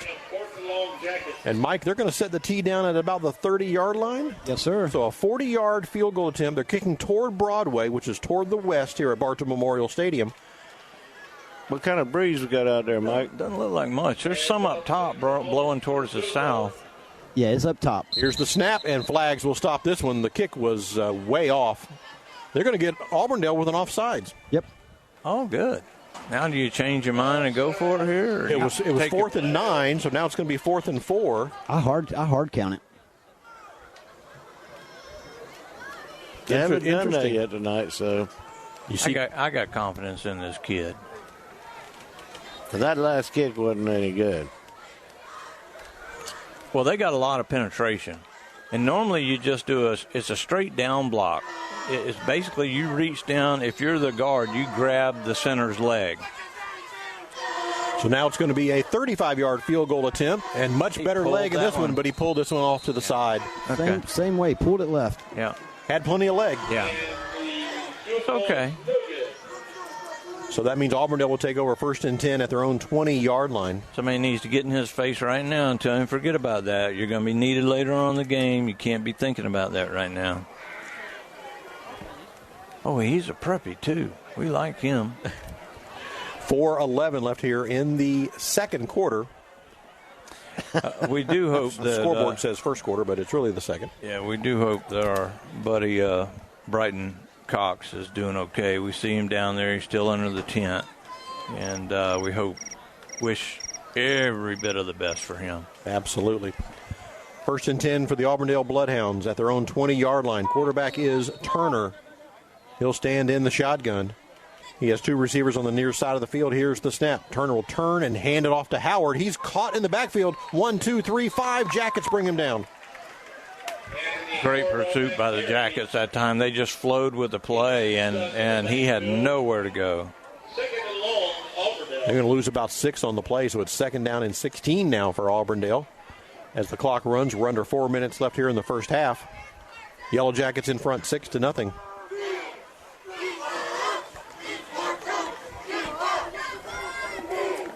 I'm surprised with all the stoppages and stuff that this half has gone as fast as it's gone. But there's 3:40 left, so I should shut my mouth.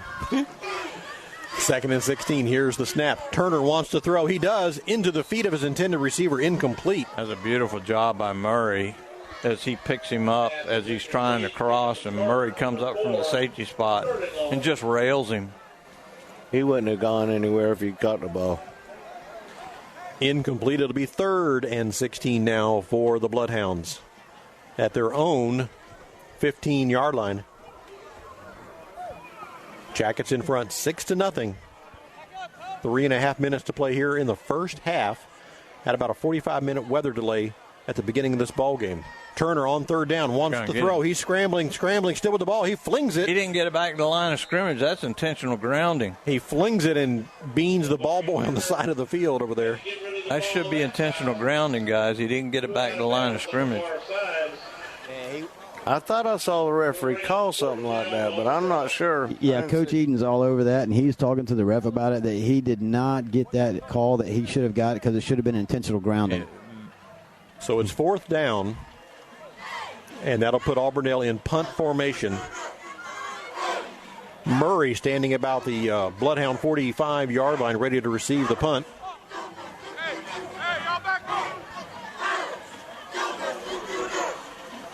Meyer, the kicker for Auburndale. Little high snap. He's got it. 2 steps. This is a much better kick than his first one. It's going to bounce at midfield and take a big Auburndale bounce. Get out of the way. And Murray will let it go down to the 31-yard line. Murray had ambitions of picking that up, didn't he? Yeah, he did. And that was a really good kick. And you could tell by the way it was coming down that it was going to hit on the tail end and just roll. They got about 15, 20 yards out of the roll. He sure did. And those are the kind of, I'm not 1st and 10 barking too bad, but Murray's got to come up and make that catch. Got to catch the ball in the air. 1st and 10 for the Bartow Yellow Jackets at their own 32-yard line. 3 minutes left here in the first half. But Murray's such a stud. How can you say anything about him? You know what I'm saying?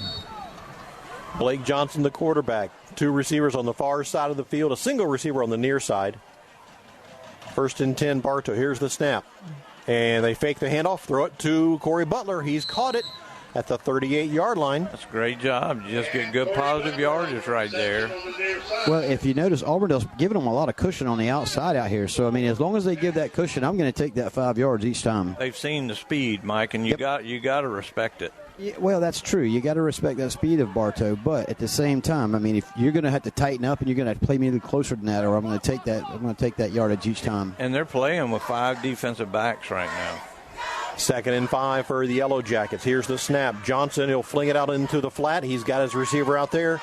And good play by the Auburndale defense to bring him down right at the line of scrimmage. Yeah, a little bit of a miss block right there, but there was so many people coming, he wasn't going to get much further. 3rd down and 5 here for the Yellow Jackets.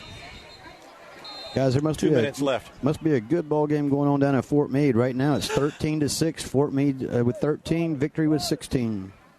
Who's the little guy right there? What's the number coming this way? Good to see you, man. Which one? 16? Bartow coming off the field? 16 coming this way? Yep, 16. 16. Terry? Jacoby Terry? Jacoby Terry. 3rd and 5 for the Yellow Jackets. Bet he's got some speed. Wearing Auburndale socks. What's up with that? Three receivers on the near side of the field. Here's the snap to Johnson. He looks under some pressure. Johnson will tuck and run. Johnson's got the first down and a whole lot more. He's out in midfield. He's across midfield into Auburndale territory. And there's a flag right about the 38-yard line. Coming back. Man, that I hope they didn't call that on the receiver because that was a beautiful block. Holding. Yep. Holding against the Yellow Jackets. Man. I guess Bartow is the only one that's doing any holding tonight. Must be. So that will wipe out the first down run there by Johnson. Well, it wasn't on the receiver because the receiver was downfield. He threw a beautiful block for Johnson, which allowed him to get another 10 yards. Bruce, good news for you, buddy. Your Choctaws are up 7-0. Woohoo! Yes. That's Bibb County, right? Yeah. That's Bibb County. Yep, they're playing Holt Ironman up there tonight. Ironman. Holy cow, we got to get some better names down here. I was just thinking the same thing. What about your other team? The Syrup Makers? Syrup Makers. We got to check in with them.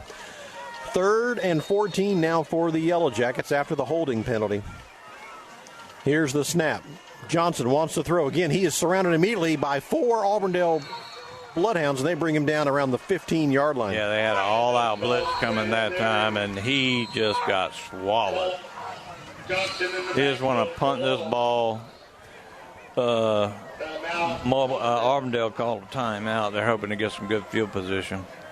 1:07 with the timeout here in the second quarter. Bartow in front, 6-0.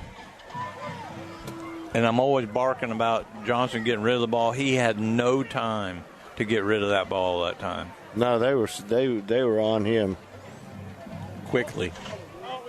Just stay. We need to change it up. Good crowd here for the Auburndale brought a good number of people. Bartow with a big crowd here. Yeah.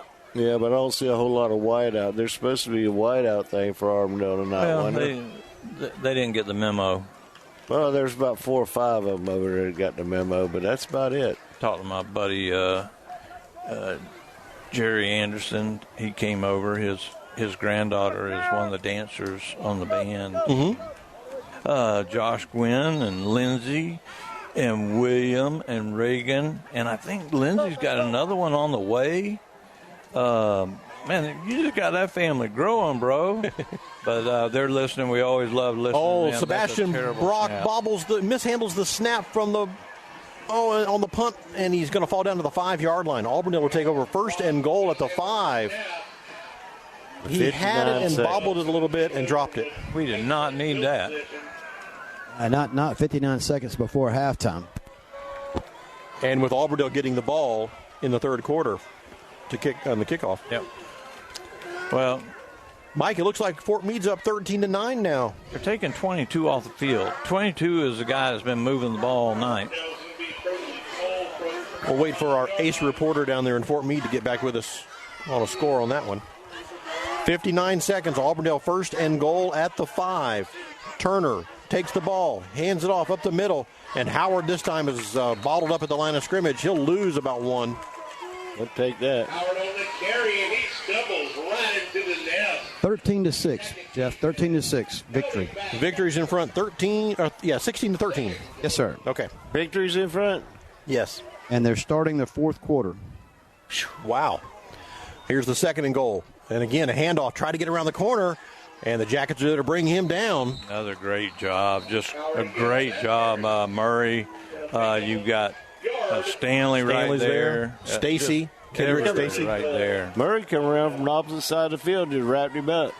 It'll be 3rd and goal for the Auburndale Bloodhounds. Auburndale will call a timeout with 27 seconds left here in the first half. Bartow in front, 6-0. Reminder coming up at halftime, we have the SEC football report for you. Get you ready for all the games in the SEC tomorrow. Here at the stadium, we're going to have 2 bands performing tonight. Yeah, very excited about that. I don't think we've had that yet this year. First time. Auburndale brought their band. They're getting ready to perform. And, of course, the Bartow Yellow Jacket Marching Band performing as well. I don't know what you do right here if you're Auburndale. Bartow with the Great Pursuit, the only way to get away from Great Pursuit is to throw a counter at them. maybe a reverse or something like that, because they are selling out on pursuit right now. Whichever way the ball's flowing is where they're going. So Auburndale comes out 3rd and goal from the 6. I formation behind Turner. Here's the snap. Second man through is Howard. And he plows. The ball's on the ground. The ball is on the ground. Bartow got it. Woo! Who is that? Who's that jumping up and down? He's still coming. That's number...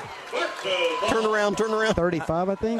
23. That'll be Stacy. I can't see it, guys. Kendrick Stacy. He was in on that last tackle with the other crew, and Stacy with the turnover. Good job. No points for the Hounds on 1st and goal at the 5. That was so huge. Now you just down this ball. You go in. 20 That'll seconds. take the air out of yourselves right there now. Bet you.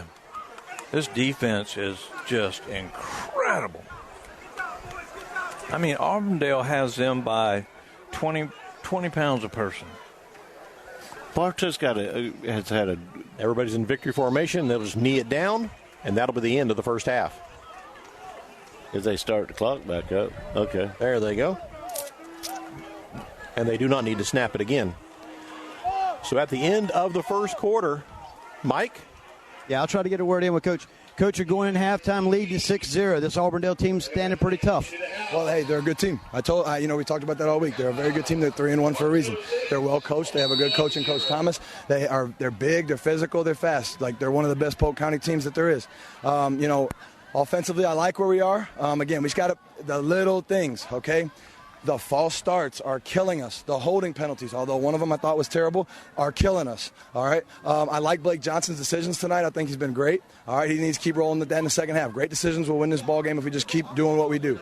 Now here's the question. All right, defense, amazing job. Unbelievable job by the defense and an amazing stand right there. All credit to our defensive coaches and players right there for getting that done. Now, special teams got to clean it up. All right, we got to kick the ball better. We're not doing it. We got to get it done. Now, hey, the question becomes this. How do you prepare mentally to go out and finish this dogfight in the second half? That's the question. Absolutely. Coach, get in the field, go to the field house with you guys, and we'll see you again in that second half. Thank you, Mike. Appreciate that. Great job, Mike. And I like him. I like how he asks the questions. What's the question? Okay, that's the question. And he gives you the answer. And I just love this guy. I really do. What time you come out? Yeah, I'm Coach Eden heading to the locker room, and thank you, Mike, on the field there with Coach. It was good, 6-0. Fun. And that defense for the Yellow Jackets is just incredible tonight. Foreman. All righty, the bands are getting ready. Auburndale is performing now, and we're going to send it back to the studio for the SEC football report. And stand by, the third quarter is coming up. You're listening to Yellow Jacket Football on WBF.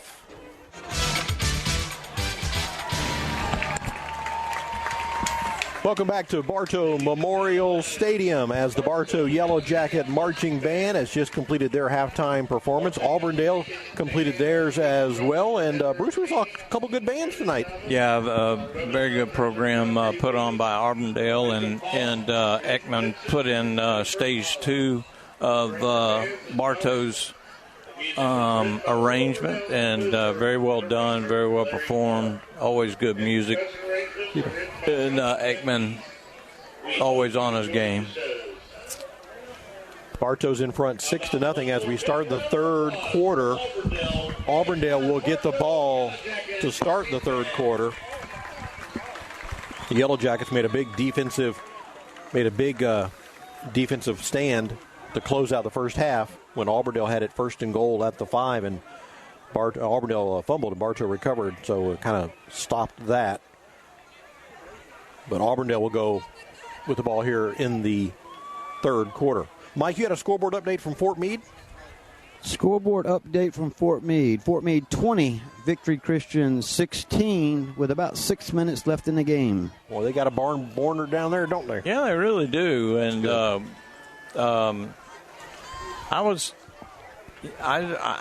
Fort Meade just keeps they're Jekyll and Hyde right now, and Victory appears to be a very stout football team this year, and if Fort Meade can win that football game, that's just going to kind of put a lot of fuel in their system and get them rolling again, hopefully.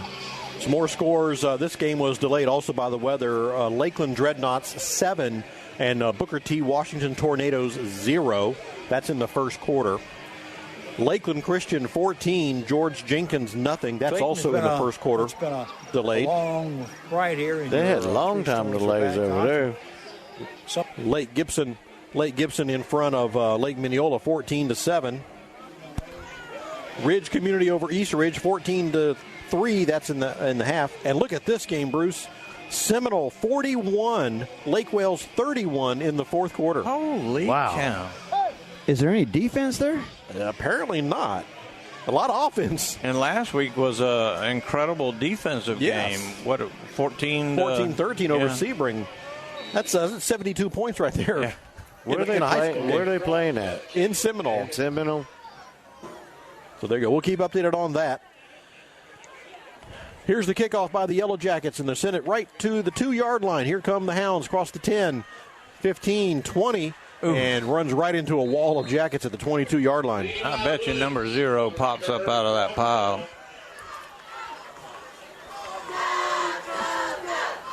First and 10 for the Hounds. Bruce, they got some different cheerleaders down there now. It looks like the JV or something. It could be the middle school cheerleaders. I'm sure the JV was out with them when there's all kinds of cheerleaders. Maybe these are junior high students or something like that. Or from, like you say, from the middle school maybe. Yeah. All righty, here we go. First and 10 for the Auburndale Bloodhounds. Turner will hand it off. There goes Howard. He's got some room right at the middle, and Howard again, big chunks of yards, about 9. Second and 1. Murray, part of that tackle along with Stanley, but not until they were way downfield. That's where they started the football game, and then they went away from it. But I guess that's why they pay those coaches so much, and we just sit up here and ride on Learjets. That's all we do. We failed to mention the checkerboard patterns are in the end zones tonight. The alternating orange and blue. Yeah, I saw Eden where he had some pictures of them painting. Second and 1 for Auburndale. Here's the snap.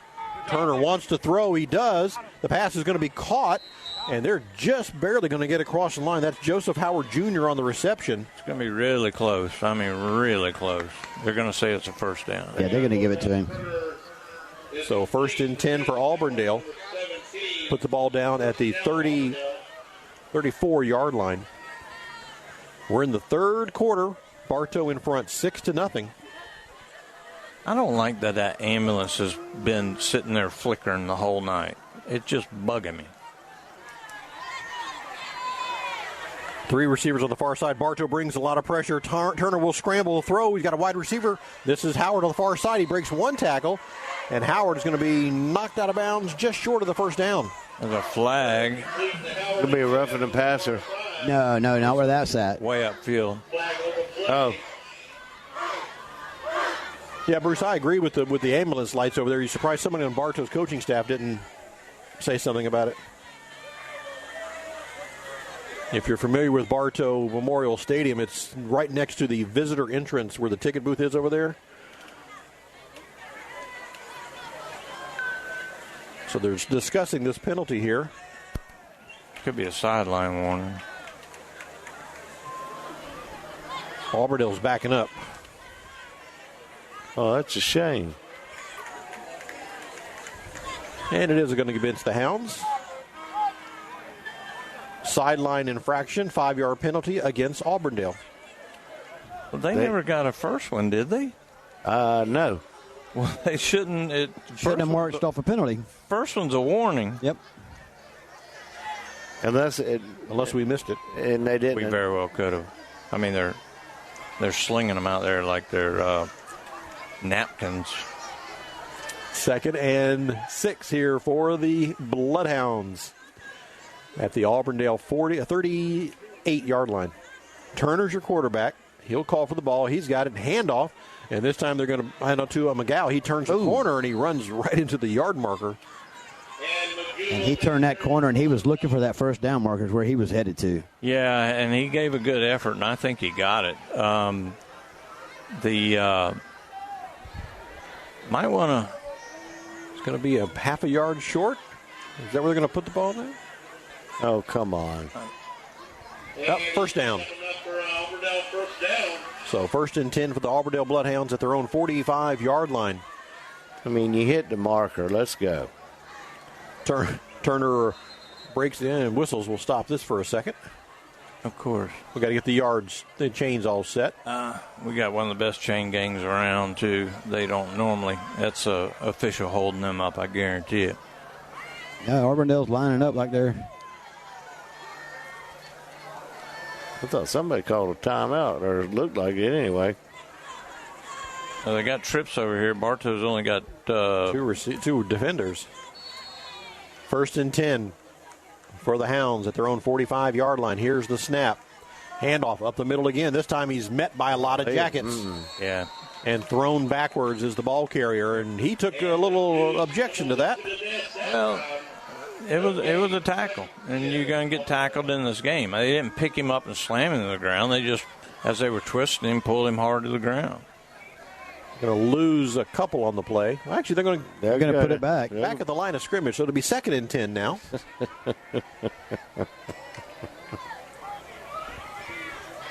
Second and 10 for Auburndale at their own 45-yard line. Amari Turner, the quarterback for Auburndale. 2 receivers left, 2 receivers to the right. Here's the snap. He wants to throw. Slant across the middle. He's got it complete to Carter. And Carter with a nice run across the 35, brought down near the 31-yard line. Yeah, that slant is wide open there. I don't know what kind of defense they're running. They have 5 defensive backs, and he just runs a little 5-yard slant, but everybody's biting towards the outside, so there's no safety help. Finally, Stanley comes up and gives a wallop at the end, but he was 20 yards off the football when the pass was caught. They're going to say he was down at the 33, so 1st and 10 Auburndale at the Bartow 33-yard line. 3 receivers here to the left. Handoff again. This is going to be Howard again. Howard struggling to the 27 and brought down to the 29. Bruce, I got another score update for you. I'm listening. Choctaws 35. The Iron Men 0. Yes. Well, the Choctaw, they don't play around, brother. Not up there in Bibb County, they don't. No, they don't. 5 minutes left in the third quarter. Them Iron Men are getting melted. 2nd down and 7 here for Auburndale at the Bartow 30-yard line. Turner, the quarterback, in the shotgun. He's going to send 3 receivers to the near side. He fakes the handoff. He wants to throw. Now he's looking for some daylight to run, being pursued. Now he'll throw, and he gets it to number 17, wide open. He's going to stroll into the end zone for a touchdown. Left him alone. He left him all alone. Yep. And that's what happens when you get in a scramble. Joseph Howard Jr. on the reception. When you're in man coverage, you have to be on that man. You have to ride that man for the whole play. Yeah, and Coach Eden's irate about an illegal man downfield, and he's even trying to point it out to him, and the official just ain't hearing nothing about it. You know, with as long as it took that play to develop and, you know, as much scrambling as he was doing, I mean, it could very well easily be said that there was an ineligible man downfield. Yeah, I agree. So on to attempt the extra point. We're tied at 6. Number 80 is the kicker. The ball is down. The kick is up. And, boy, he's got a leg. Sailed it right on through to give Auburndale the lead at 7-6. Guys, I had the luxury of speaking to Coach Eden's coach during halftime. Oh, yeah? I got the luxury of speaking to Miss Eden. Yeah. You know, they're expecting their second daughter on the way. Right. And she was like, you know, she said, I wanted to be a football mom. I said, listen, but you've got 2 girls. So you can have that cheer. You can be the cheer mom, you know. And she's like, she's like, I wanted to be the football mom, but she said, I just didn't know if I could handle it. Oh, she's handling it. Well, they're both still very young, and this might not be the end of the series. You know what I'm saying? They could draft a little quarterback before it's all over with, but who knows nowadays? But we know that she's always out there helping, and she's showing. You know that she's pregnant, but she's still always out there helping out the team. Yeah, she was talking about they make visits out to the 555 park where Coach Washington and them are at. Yeah. They go down to the Unlimited, the Bartow Unlimited, and then she said last night they went and watched the JV play. So they're Coach Eden's very active with all aspects of the football program here in Bartow. That's great, man. And the little addition is in February is when it's expected. Yes. So Auburndale takes the lead on a 30-yard touchdown pass, Turner to Howard Jr., and they go up 7-6 over Bartow. Tran will kick it off, back deep to receive for Auburndale. He pushed it last time. Yeah, so. what is a hold See what happens there. Yeah, Now we're ready. Here's the kick, and he sails this one down about the 20-yard line. Looks like Hampton, 25, 30, 35. Murray, rather. Murray dives across the 40-yard line to about the 42. He grabs that ball and just kicks it into overdrive. He's got those afterburners, and he just turns it on. Yeah, he's a one-direction kind of guy. And by the way, Murray had an offer from Central Michigan. Yes. Where Big Bird is up there. Yep. Big Baby Bird's up there, so we might have two. Yeah, and I mean, it's a great place. You can start a little pipeline. I mean, they're looking at other guys, too, Central Michigan is, and you can start that pipeline and just keep filling these kids up with jackets. And these kids get a good education. They're playing Division I ball and playing on a pretty good football team. 1st and 10 for the Yellow Jackets. And that's Brown. Brown breaks it through into the secondary, and Brown's going to go all the way. Nice. Boy, that was a no-doubter. Once he got into the secondary, Bruce, he was gone. And that's exactly what Bartow needed to get that spark back. I think you're going to see this team really rally up now. Now they've actually got that back. 58-yard touchdown run. And nobody, I mean, it didn't look like anybody touched him until right towards the end zone. Jeff has actually closed the computer. Avis Brown Jr. with a 58-yard touchdown run. Puts Bartow back in front just like that. Yeah, we needed something like that. We needed a big spark. This defense came out a little, not soft, but a little shy. And they have Brock on the field to attempt the extra point. Thought they might go for two. No, I think you got to get this kid his confidence. Yep, you got to stick him back in there and make him kick it. And another delay here from the referees. Get everybody in position. They need to run faster. I don't know. What do these guys do? They stop him? Well, 58 yards is a long way. Yeah, it's a long way, I guess. They had to get some oxygen. They didn't get it. They didn't make it 58 yards. Illegal substitution. They're calling illegal substitution on the Bloodhounds, so they're going to penalize that on the kickoff. So here we go with Brock in the extra point attempt. The snap, the hold, and it's no good. The kick was blocked, apparently. Yeah, they got a hand on it. And he does kick it low. There's no doubt about that. But just got to keep going. 12-7. Jeff, I'm going to give a shout out to some friends of mine that are listening over in Sefner. Are they retired too? No, he's still working. And they both work. In his game. Chuck and Javon Moyer. Yeah. They've been listening to us week in and week out. Well, we appreciate that. Well, we at least know you got two fans, Andy. Yeah. I do. It's a wonderful thing. We'll have to start an Andy Edmond fan club before it's over. That's right. Remember, I had the Dennis Clark fan club when we first started. He used to get so mad at me about that. So they're going to move the penalty here. So the Jackets will kick off from the Auburndale 45-yard line. Oh, Josh Gwynn's piling on now, too. He is not an Auburndale fan. We would agree with you. I don't hate him, but I don't like him. And Brock sets the kick. Brock was going to kick off here. What do you do, Bruce? Sail it into the end zone? Oh, yeah. He needs to take some what for out on this ball. Brock's probably going to put it on Broadway the way he's kicking here. Let's see if he can. Pretty upset at himself for missing those two PATs. In the end zone. And that's a touchback. Good job. Can't return it in high school. Today it's more important than ever to have a banking relationship you can truly count on. At Citizens Bank and Trust, we have a long-standing history of looking out for your future. We're local bankers here for you, your family, your business. Over a century and counting. We are Citizens Bank and Trust. I'm proud to be your bank, member FDIC, and an equal housing lender. First and 10 for the Auburndale Bloodhounds from their own 20-yard line. 7:20 left here in the third quarter. Bartow in front, 12-7.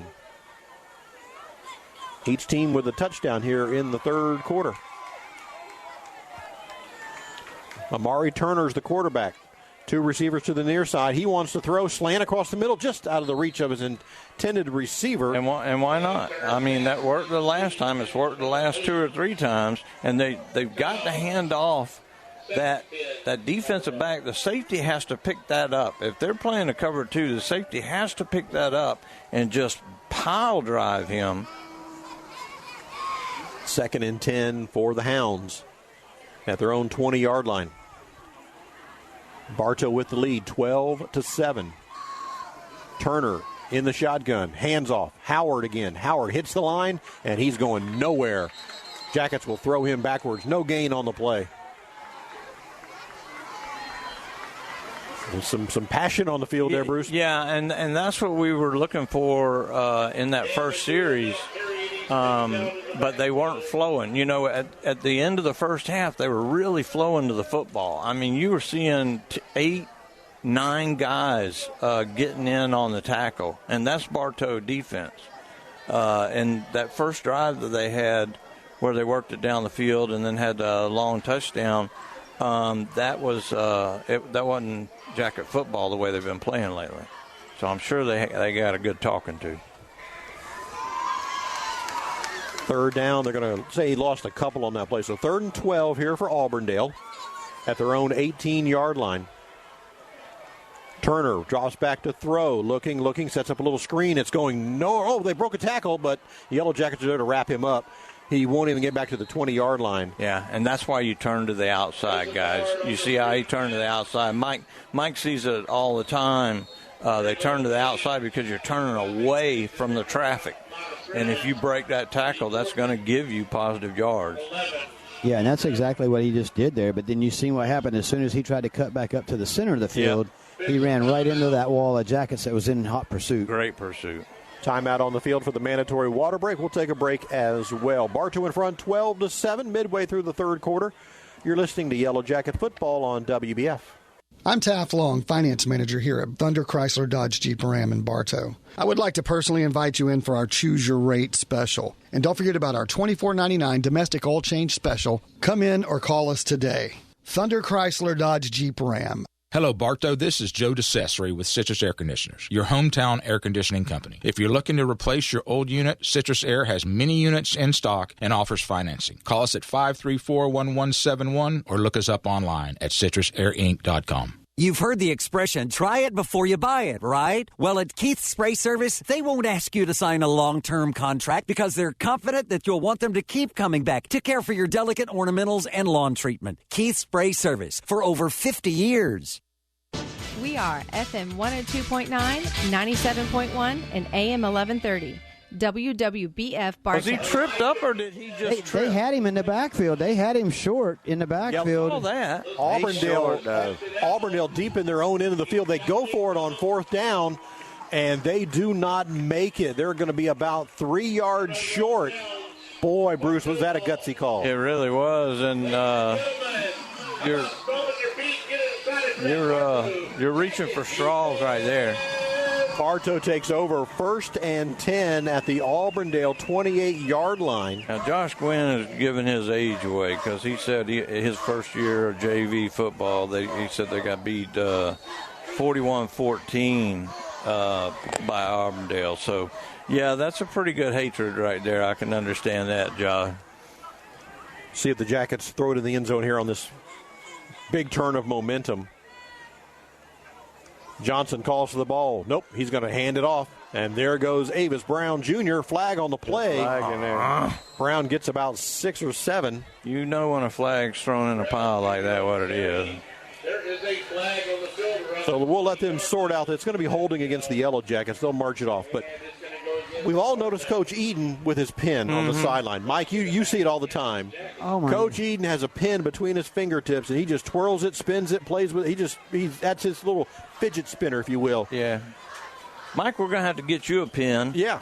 There is no way I could flip that pin around the way Coach Eden does. Coach Eden, he's got that mastered. Well, yesterday when we did our coach's interview with Coach Eden, we were sitting down, and he had his pin, and he was just, flicking that pin around. And he flicked it, and he dropped it on the floor, right in the middle of one of his sentences. He left it on the floor during the whole time we did the interview, and he was fidgeting in his chair to pick up that pin. I bet that was driving him crazy. It was. You should have said something. I should have stopped the interview and said, Coach, you need your pin. Here's a pass across the middle, slant. Corey Butler's got it to the 20. 10-5, touchdown, Bartow.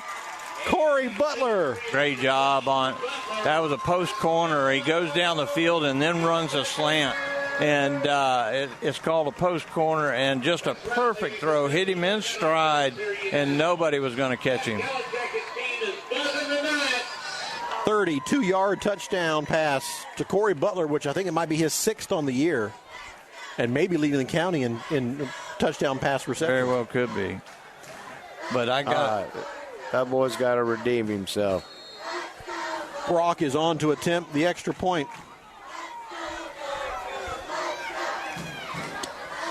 From the hold of Brose, it's going to be a fake. Ethan wants to throw, and it's going to be incomplete. Just didn't have quite enough on it. He was trying to connect with Josiah White in the end zone. We saw that play work. Was it 2 weeks ago? Yeah, and then he got thrown out of the game. So we're not sure if we like him throwing extra points or not. So 18-7 is your score. But just to put a pin on that pin story with Coach Eden, Bruce, I honestly, it was watching. He was just so. I need to get that pin. Can I pick up my pin? Can we stop for a minute? And I didn't. I just kept on with the questions. You got to, man. But you got to. You got to roll that out. And it was a cool story because I know he loves that pin. Punch you in the arm when you're done. Exactly.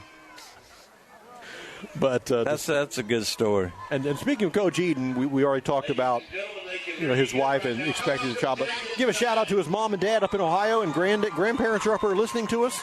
We appreciate you guys tuning us in.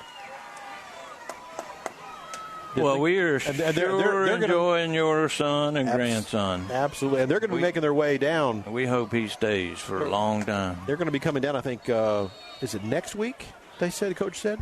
Yeah, we've seen his dad out on the field. Man, that's a big cat. All right, Bartow with 2 touchdowns here in the third quarter. Here's the kickoff by Brock. It's going to be taken at the 5-yard line. 10, 15, 20, and boy. He stood straight up. Oh, and here comes a flag about 30 yards away. Who is that? He's running off the field. He's coming off the field right now. What's that number? 30. 30? That was a beautiful form tackle, open field tackle. He had his head up. Caden Fatley.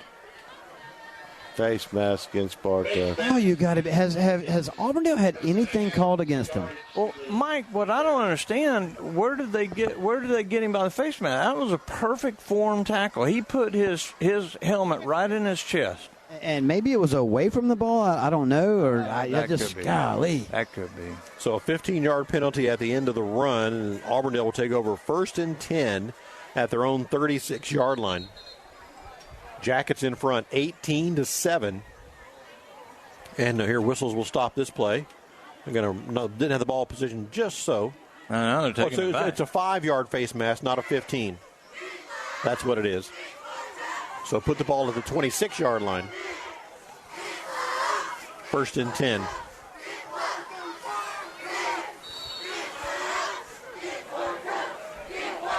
Turner, the quarterback, he calls for it. He wants to throw. He slings it downfield, and this is going to be, it almost intercepted, but it was caught. Auburndale's got it across midfield and streaking toward the end zone. Is he going to be caught from behind? He is at about the 8-yard line. Yeah. Carter again on the reception. I'll tell you what, What's the quarterback's name again? Turner. I mean, he throws a beautiful ball. He put that right on stride. It wasn't bad coverage, but he had no help. And once he caught the ball and the corner couldn't make the tackle, it was just off to the races. And I don't know who was a hustler coming back. That might have been Hampton coming from this side and chases him down and gathers him up before he's able to get in the end zone. Yeah, and he kind of went for the interception on that, too, and that's what kind of took him out of the play. About 65 yards on the pass completion. 1st and goal for the Bloodhounds at about the 7-yard line. Here's the snap, handoff. Up the middle goes the running back, McGow. And he's going to get about 3 or 4. He's 2nd and goal for Auburndale. Again, just good reaction defensively by the Jackets. Timeout on the field. Murray's going to be coming off. What's up with Murray? Coach Eden's calling a timeout. Timeout for the Yellow Jackets. While we have a moment, want to give a big shout out to Fred Roden. Many, many years sat in this very broadcast booth and broadcast Yellow Jacket football games. He did softball games and baseball. Want to say hi to Fred and his wife, Cindy. They are becoming great grandparents to a baby that's due in February. Oh, my goodness. His grandson, Gregory, and great daughter-in-law, Mandy, they're stationed in Miami in the United States Coast Guard, and they are expecting. That's nice. Wonderful. And I tell you what, Fred and Don, they were icons, man. There's just, I mean, your dad and John Frost, great group. Your dad was just the ultimate professional, unlike myself, where I'm the rave amateur. But Don and Fred, they were just unreplaceable. And they had so much fun. They really enjoyed what they were doing. They did. 2nd and goal for the Auburndale Bloodhounds. 4 minutes left in the 3rd quarter. Handoff again to McGowan. And he tries to get Mike. He's going to get stopped short again. He's about maybe at the 3. Yeah, he's going to be stopped at a 3-yard line, guys. Yeah, he was spinning and spinning, but they weren't letting him go forward. Murray comes back on. 3rd and goal here for the Auburndale Bloodhounds. Bruce, you got to figure 4th down territory, right? Yeah, absolutely. And I'm bringing Murray. I'm walking Murray up the line. I'm bringing him off the edge, but they've got him playing that free safety spot. Still got 5 DBs. Auburndale will send 2 receivers here to the near side. Turner, Blitz. He wants to throw, and he does. Looking for Carter, and it's incomplete. A little beyond his reach. Yeah, I think Carter might have started to go in and then cut back out, and the quarterback just threw it to where he thought he was going to be, Mike. Yeah, absolutely. He did. That's exactly what happened, and he just couldn't catch up to it. Stops the clock with 3:18 to play here in the 3rd quarter. Auburndale now 4th and goal from the 3-yard line. Yeah, you talk about you got to go for it here. You're in the 3rd quarter. You're down by 11. I got to take the points. Yeah, you got a really good kicker. Yeah, you got a good kicker. You saw the last extra point he kicked, and he had a good leg on him. I said, I'm taking those points. That's a great point, Mike, because it puts them down by 1 score. Yeah, exactly. 3:18 left here. Timeout taken by the Auburndale Bloodhounds. Well, that cop car is just really lit up. It's not blinking, but it's lit up, isn't it? The blue one on Broadway, yeah. See if we have a scoreboard update. Mike, I have Fort Meade 20 and Victory Christian 16. Lakeland Christian 28. George Jenkins 3. Lakeland is shutting out Booker T. Washington 21-0. I'm going to have to get on John O'Neill letting them score 3 points. There is a barn burner in Seminole tonight. Seminole 41 and Lake Wales 38. Wow. What'd you have on the Fort Meade game, Jeff? How much time is left in that, does it say? Fort Meade game's got to be over. The Miners 20-16. 20-23. Victory Christian, 57 seconds left. Oh, my goodness. Wow. That is a good game. We got to find out where all these cheerleaders are from, too, Mike. They are very, very good. down there. All right, they're going to leave the offense on the field on this 4th and goal for the Bloodhounds. Here's the snap. Turner wants to throw quickly across the middle. Great job. Tipped at the line of scrimmage, incomplete. Yeah, and they want a flag, but as soon as that ball is tipped, that receiver it's no longer free to go, and Hampton just drilled him. You know, what a great stand by that defense. I mean, they've got down here twice, and, you know, they just stood their ground and just stopped it. Excellent call, Mike. So the Yellow Jackets make another defensive stand in a goal-to-goal situation. Bartow takes over 1st and 10 with 3:13 left in the third quarter. Should have took the points. That's well, if you take if Mike said, you take the points, you're now within one score. All right. Yep. So, yeah. But then again, they were in panic mode earlier. I mean, they fake a punt down there inside their own 20. So you don't know what all's going on through their head. So Bartow will take over 1st and 10 at their own 3-yard line, deep in Yellow Jacket territory. Johnson will take the snap, and they're going to get a safety. They are going to get. They bottled up Avis Brown Jr. in the end zone, brought him down for a safety. Yeah, they sent 8 guys that time. 3:06 left in the third. So give the Bloodhounds 2 points. 18-9 is your score.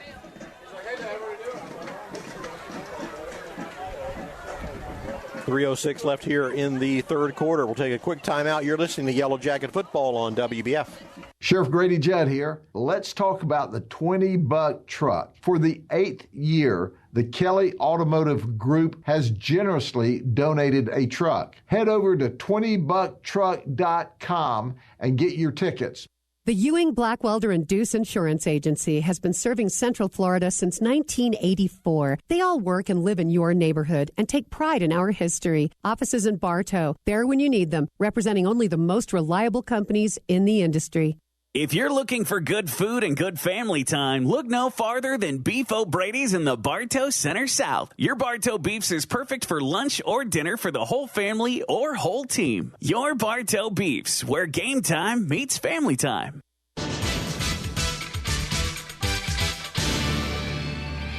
Oh, no. Welcome back to Bartow Memorial Stadium. Following the safety, Sebastian Brock has it all teed up at the 20. And puts all of his leg into it, sends it as far down as he can. It's going to be taken to the 29-yard line, across the 30, across the 40, 45, and brought down right about the 40. And a flag comes in late. It was not a face mask. It was not a face mask. See what they're going to do here. Butler on the tackle. So they're saying it's on them. It happened in Fort Meade, guys. Final. Fort Meade 20, Victory Christian 23. Thank you. So Victory Christian with a win tonight. What was it, 23-20, Mike? Yes, sir. 23-20. Good football game, sounds like. Yep. That was a heck of a game. Got one shaping up here. We have alumni cheerleaders out there tonight on the mat. Alumni cheerleaders. Oh, it's alumni night. Okay. All right. That is so awesome. Welcome, alumni. Alumni cheerleaders on the field tonight. That's great for the Yellow Jackets. 1st and 10, Auburndale. From their own 37-yard line, Turner wants to throw. He'll sling it downfield. He's got one man down there, and it's going to be caught. And he let him catch it. In front of the receiver. He's going to sprint to the end zone for a touchdown. That's Carter again. And with one throw, they're back in the ballgame. We got a flag on the play. Touchdown is good. Roughing the passer call against Bartow.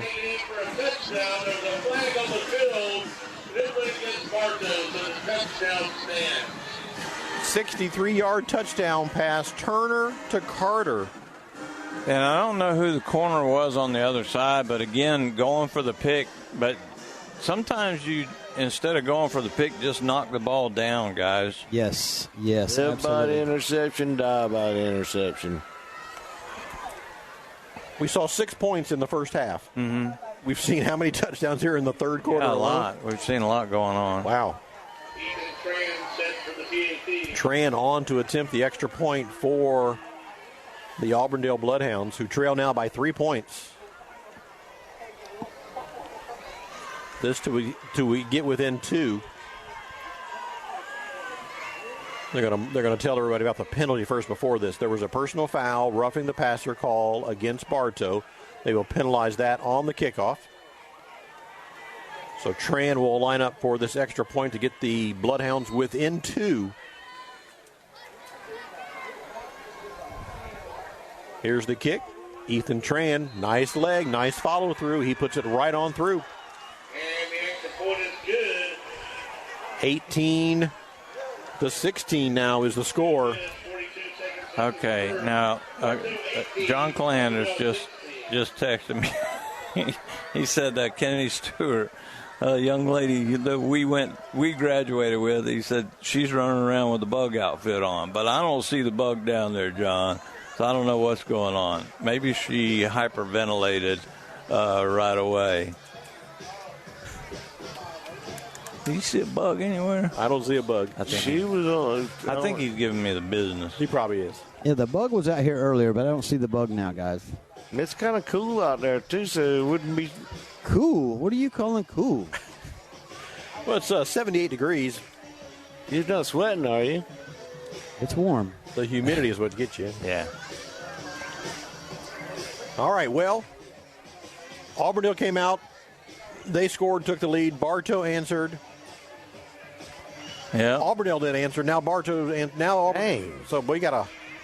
Yeah. Now, if you want to play football right here, this is where you do your onside kick. Exactly. So with the 15-yard penalty, Auburndale will kick off at the Yellow Jacket 45-yard line.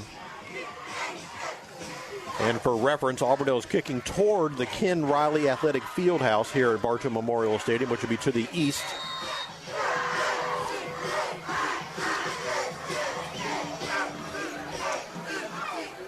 Murray back deep along with Hampton. See what they decide to do here. They're pooching it. No. Yeah, they are. They're going to take about the 5-yard line, cross the 10, and they try to reverse his field, and he's going nowhere, brought down at the 13-yard line. Yeah, Auburndale's got a lot of momentum right now, guys. We got to do something to break this momentum.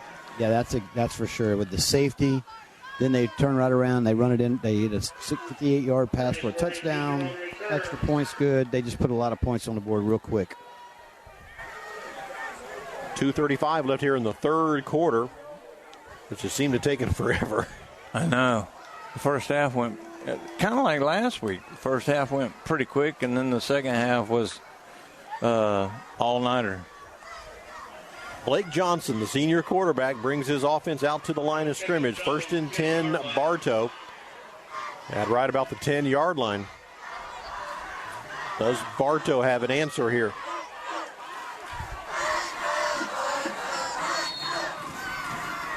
Bartow will send 2 receivers on the near side of the field, a single receiver on the far side.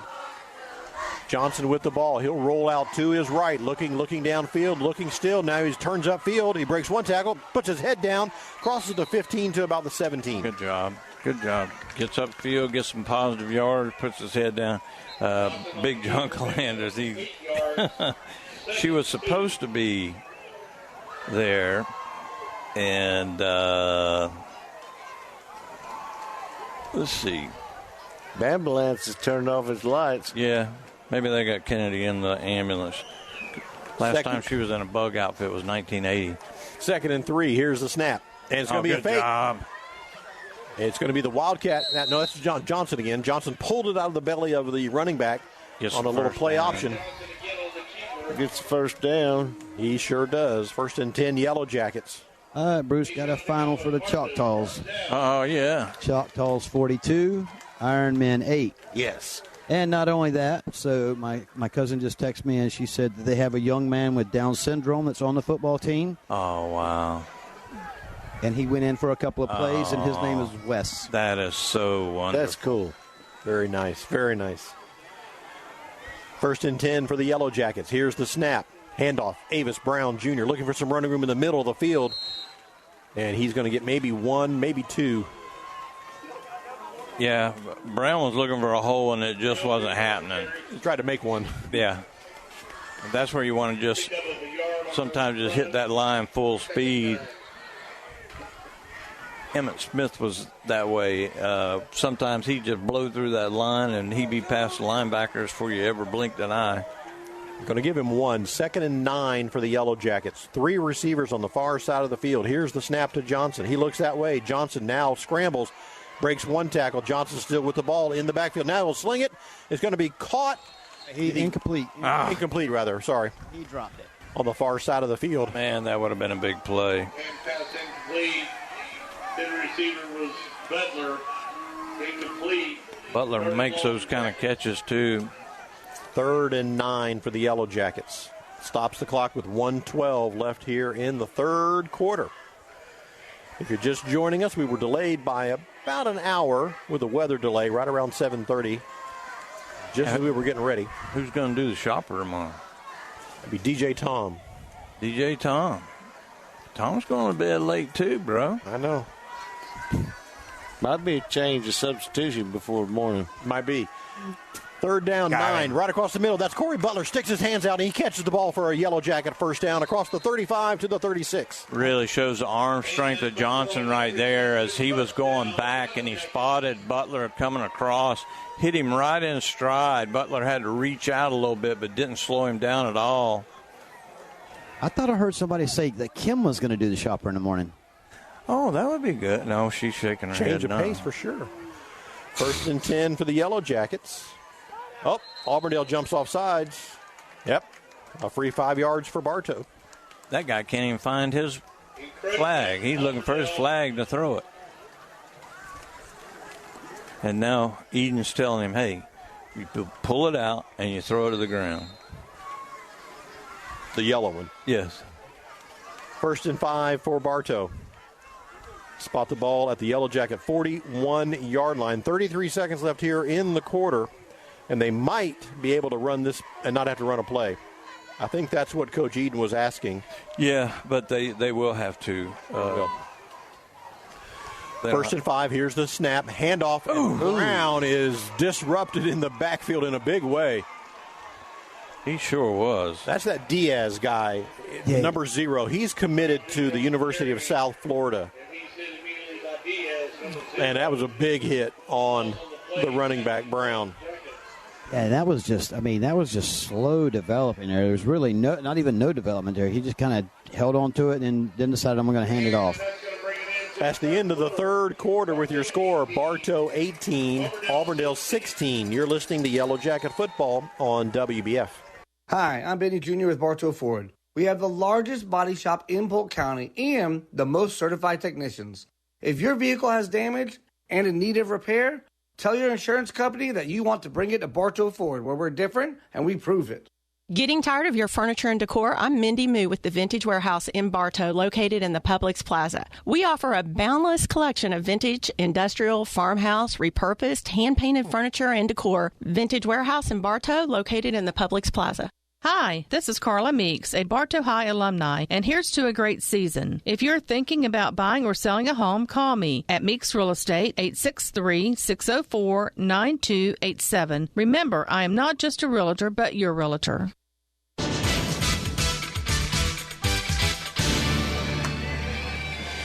Welcome back to Bartow Memorial Stadium, along with Mike Ayers. He's down there on the Yellow Jacket sideline. You got Bruce and Andy Edmond.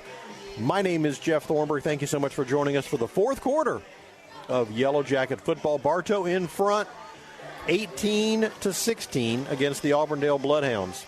Good, lights are back on again. Oh, good. Bartow with the ball, facing a 2nd down and 9 from their own 37-yard line.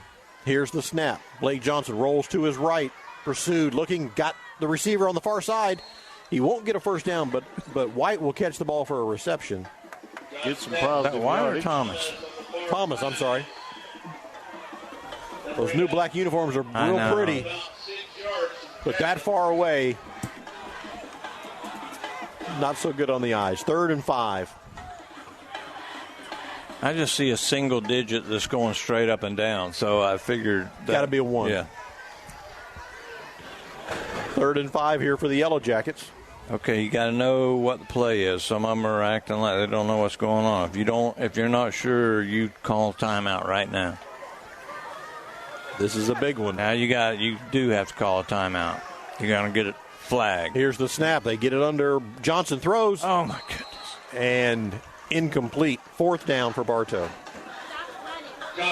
So Auburndale gets a stop here. I mean, that's just going to put the pressure on them now. Yeah, that was just the whole. Nothing seemed right about that whole setup, the lineup, the play, the throw. Nothing seemed very rushed, disorganized, chaotic. Very disorganized. That's what I'm looking for. That's why you're a professional. 4th and 5 here for the Yellow Jackets. Bruce, do you give any hint? It's possible. I would imagine they're playing defense. Sebastian Brock in punt formation for the Yellow Jackets. Here's nope, it is a fake, and it's going to be a reverse. They get the ball to Thomas, and he's going to have the first down and a whole lot more. He's across midfield. That's Murray with the ball, and Murray's going to go all the way on a 4th down. There's a flag on the play. Oh, that was not a crackback block. All he did, I saw that play happen, and all Hampton did was step in front of the guy. He didn't lay a shoulder. He didn't do anything. He just stepped in front of him, and that should not be a flag. They did a little double reverse in the backfield in the punting and got the ball to Murray, and Murray ran around the left end. They still get the first down. Yes. But the problem is he never hit him in the back. He stepped in front of him and stopped, and it looked like a crackback, but he ran right into him. I'm going to go out on a limb and say that Murray leads the county in kickoff and punt returns that have been called back because of penalties. Without a doubt. That was just a little bit ridiculous there. I'm with you on that one, Bruce. That was not a block like in the back or anything like that.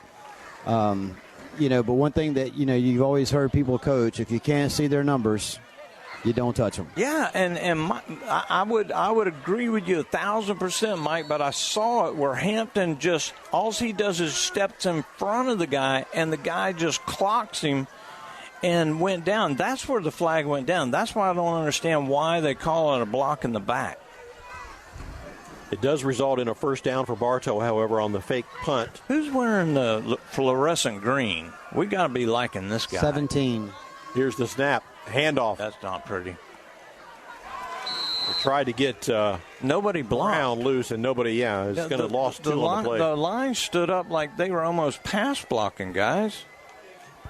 It's Markel Baker with the fluorescent shoes here on the wide receiver. All right, Baker gets best points. dressed. Yeah, best dressed for the evening. Loss of 1, make it 2nd and 11 for Bartow. But didn't that look like they stood up for a pass block? Yeah. It sure did. 2 receivers on the far side of the field for Bartow. Johnson in the shotgun. He'll take it. He'll roll to his right. Johnson looking downfield. Everybody's covered. Johnson again with the ball. Now he'll take off and scramble. And Johnson, there's a flag on the play. This is such a late flag right here, guys. I know it's going to be a hold in the backfield, but that's just... I don't get it. I mean, the play was 7 yards away from. I don't either, because there was no. It was just Johnson. Yeah. By himself, where that flag came flying in. Maybe he was holding the ball. I don't know. I'm starting. Referees are talking about it. Holding against, or illegal block in the back, whatever, against the Yellow Jackets.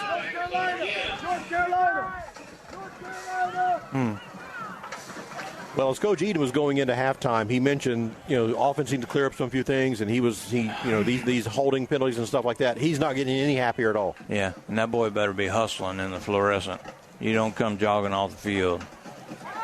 So the penalty from the spot of the foul will move it back into Bartow territory, where it's going to be 2nd down. They're going to put the ball down at the 46-yard line. They need to get it to the Auburndale 33. Andy does the math around here, so Andy will tell us in a minute. It's a bunch. A bunch, thank you. Here's the snap. Handoff. They're going to set up a screen, and they get it. And they're going to get it to Brown. Brown will get near the 49. Only could pick up about a 3 on the play. Yeah, I mean, it was set up, designed well. They just had some pretty good coverage over there. Third down. And still looking about 16, 17. 16 or 17 yards. Falls at the Bartow 49-yard line. Whoa! Cheerleader almost went down. Here's the snap. Johnson drops straight back. He's under some pressure. Breaks one tackle. Still up. Oh, great. He dumps off into the flat. He's got a first down for Bartow and up the sideline. There goes Thomas. Or that Brown, rather. Brown. Did he lose the ball at the end? They're saying he did, but I think Bartow retained that one. Brown showing off the speed. Just dumped it off in the flat. Little safety valve for Johnson. Yeah, that really worked out well. Call it luck, call it skill, call it what you want. But Johnson spotted him and gets it to him in a hurry and allows him to turn up field and make moves that Brown needs to make to get a first down out of nothing. 1st and 10 for the Yellow Jackets. NASCAR Xfinity races all over in Bristol tonight. Cole Custer with the win. Oh, my. The final regular season race up there for the Xfinity Series. Here's a handoff by the Yellow Jackets. Up the middle goes Brown. He'll get maybe one, maybe two. I'm not a big Cole Custer fan. I mean, he can drive. I give him credit on that, but I'm just not a big fan. With the win, he clinches the regular season championship. I think he's got a full cup ride next year, too. Yeah. Catch the Cup race. Speaking of that, thank you, Andy. The Cup race is tomorrow, 6:30, Saturday night, right here on this very radio station. Junior finished 7th. 2nd and 9 for the Yellow Jackets. Here's the snap. And again, another handoff to Avis Brown Jr. He delays a little bit and then hits the line, and the ball's on the ground. Auburndale says they've got it. We'll see. Yep, they got it. Number 13's got it in his. There's still no official from the referee just yet. Waiting. Yeah, he's got to think about it. They might be saying that he was down, yeah, and then the ball popped out. That's what it looks like. Brown Jr. on that carry. So there's a big discussion at the 20-yard line. I like that decision. I do, too.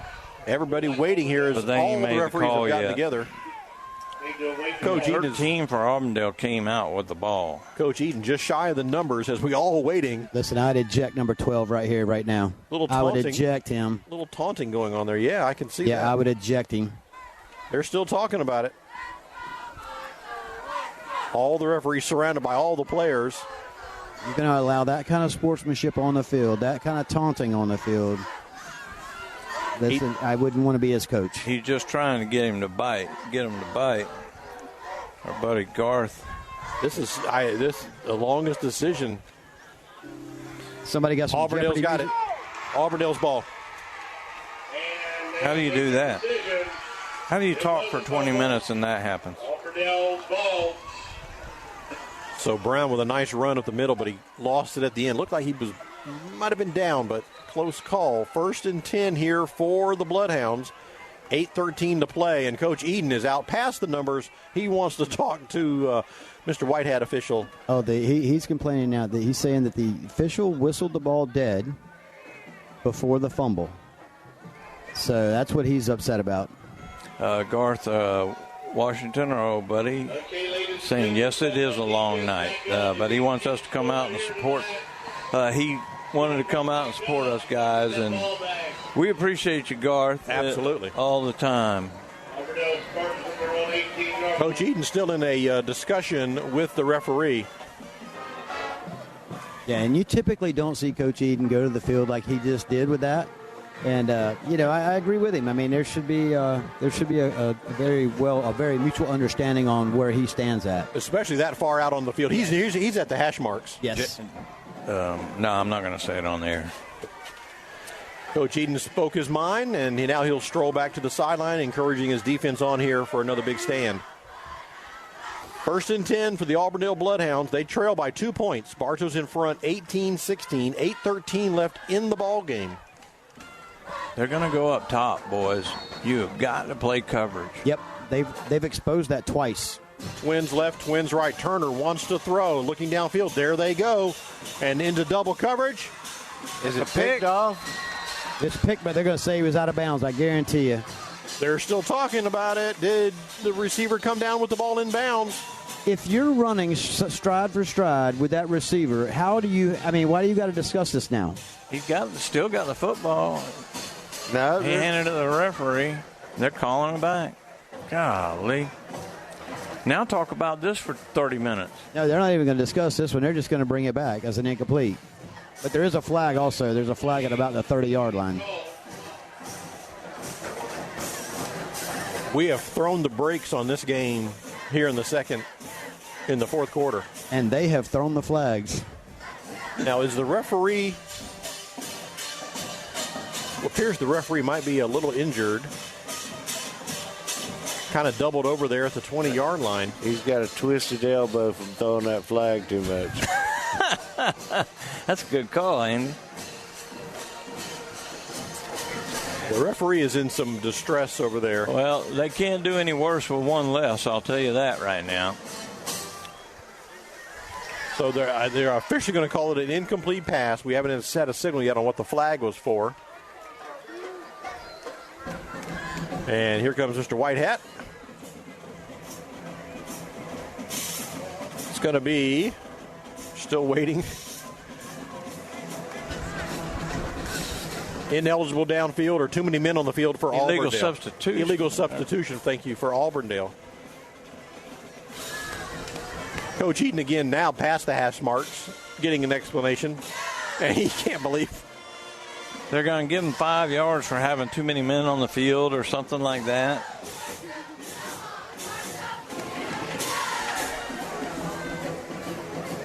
.8:12 left in the ball game. This is ridiculous. I mean, it's like we are just snake bit guys. We seem to get the Eaton ain't done with him right now. Stupidest people in the world. And I understand Gar says that these guys are working double shifts and stuff like that, but you got to be able to find some people that know what they're doing. All right, Coach Eden again heads back to the sideline after discussing the play with the lead official. And we're going to march a 5-yard penalty off against Auburndale for illegal substitution. And, Mike, the reason why he doesn't get the pick is the side judge down there who should be running with the play is the one that got clocked, so he doesn't see anything, so they call it incomplete. I'll bet you that right now. Yeah, you're probably right. You're probably exactly right. I mean, they've been on Bartow's sideline, making sure everybody stays back, hollering at everybody to get back. You know, I don't see them standing over there on Auburndale's side. If that's truly what happened, maybe the official ran into one of their players or something. Who knows? I would keep throwing this ball deep until they show me that they can do something.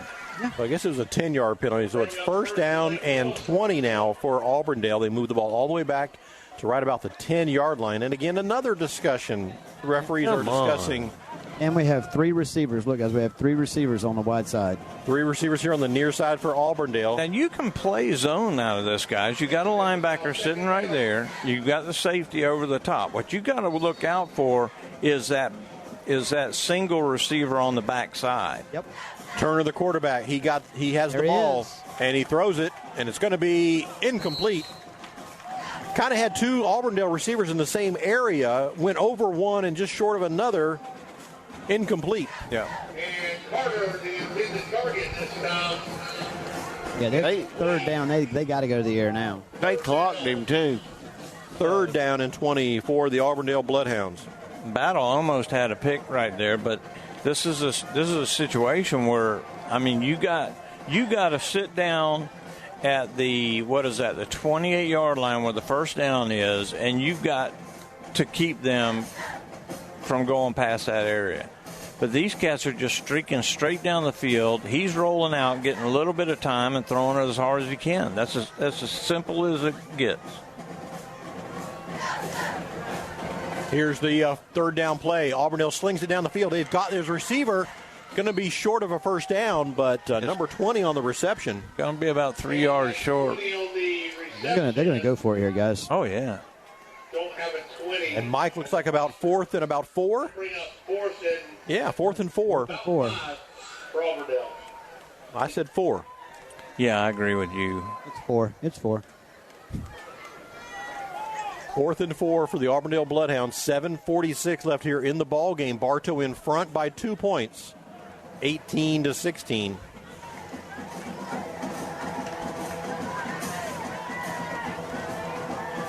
Turner will bring his offense out to the line of scrimmage. And timeout is called. No. Nope. Sorry, my mistake. Clock is running. Here we go. 4th and 4 for Auburndale. 2 receivers on the far side of the field. And they get Bartow to jump. Oh, my goodness. Oh, he found the flag now, guys. This guy over here found the flag on this side. They get Bartow to jump. Dang it. That'll be a first down. Little taste of their own medicine. First down for the Auburndale Bloodhounds.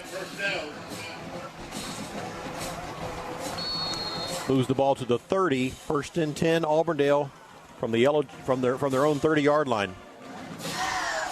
Clock runs, 7:10 left here in the ball game. Bartow 18, Auburndale 16. Wide open. Here's the snap. They want to hand off, and it's going to be Howard. Howard up the middle to the 34-yard line. 2nd down. And he stumbled into the nest on that run. He stumbled into the nest on that run. He'll gain about 4. 2nd and 6 here for the Bloodhounds.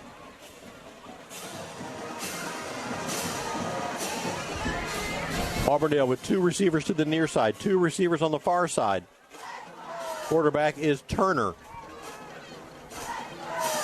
In the shotgun, he's got it, wants to throw. Turner across the middle, and it's almost intercepted on the deflection. I think that's Stanley that almost had it. Almost intercepted on the deflection. Stops the clock with 6:21 to play in the ball game and sets up a 3rd and 6. Man, you just want to beat yourself up because that ball popped up in the air and fell right in his hands, and those are the easiest kind, and the easiest kind are the hardest to catch, guys.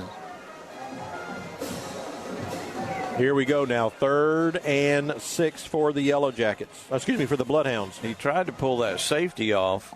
Bring up 3rd down for the Hounds. Twins left, twins right, and Bartow jumps again. No. They got back, guys. But you don't have to. It's not about getting back. If you cross the line, that's it. I don't think he crossed the line, though. Yeah, they did. Gordon, look at Whitehat. And that's where you're taught till you're blue in the face. Watch the ball, watch the ball, watch the ball. 3rd and about 1 now for the Bloodhounds. They're going to give them the game. I would go deep right here. Here's the snap on 3rd and 1. Up the middle, and they are stuffed. They're going to lose 2 or 3 yards by that Yellow Jacket defense. He's trying to steal the ball from him, too. Oh, yeah. He had a hold of it. Yeah, I would have gone deep right there. So back to a 4th down. 4th down, Auburndale. 4th down for Auburndale. Yeah, Auburndale's just draining that clock down. 5:50 left in the ball game. 4th down, here we go. Twins left, twins right. Auburndale will snap it. Turner drops straight back. He's under some pressure. Turner looking. Now he'll sling it wide open. He's got his receiver. Out of bounds. He is out of bounds. Good call. Yeah. He caught it with 1 foot on the line, out of bounds. He caught it, but out of bounds. How did they get? I mean, I don't understand it, guys. Bartow ball, 1st down. I mean, I am just.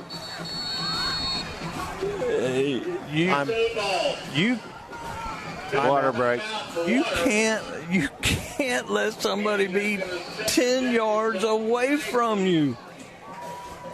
Oh my goodness. We're going to get Bruce a cold drink and be right back. 18-16 is your score. 5:31 left in the ball game. You're listening to Yellow Jacket Football on WBF. Hi, it's Erin with Evolve Contracting. While there's no shortage of landscape and irrigation companies, you deserve the option that's the best fit for you. At Evolve, we offer 3D imaging and an irrigation program that saves you water, time, and money. Call us at 863-537-7537. At Budget You Pull into Bartow, they'll buy your old vehicle and even arrange to pick it up. We buy junk cars here. We can also arrange for towing from you. We use Gator Towing for our towing service, so you know you get insured a professional towing vehicle. And they cover Polk County. Budget Auto Parts at Bartow. Are you crazy for customer service? So are we. Here at Spat Jewelers, we realize that our complete customer satisfaction is essential to our success. With our friendly and knowledgeable staff, you'll feel right at home as soon as you walk through the door. This is more than just a job. It's our love and passion. Come see us. Emily at Spat Jewelers. Whoa! Oh, my goodness.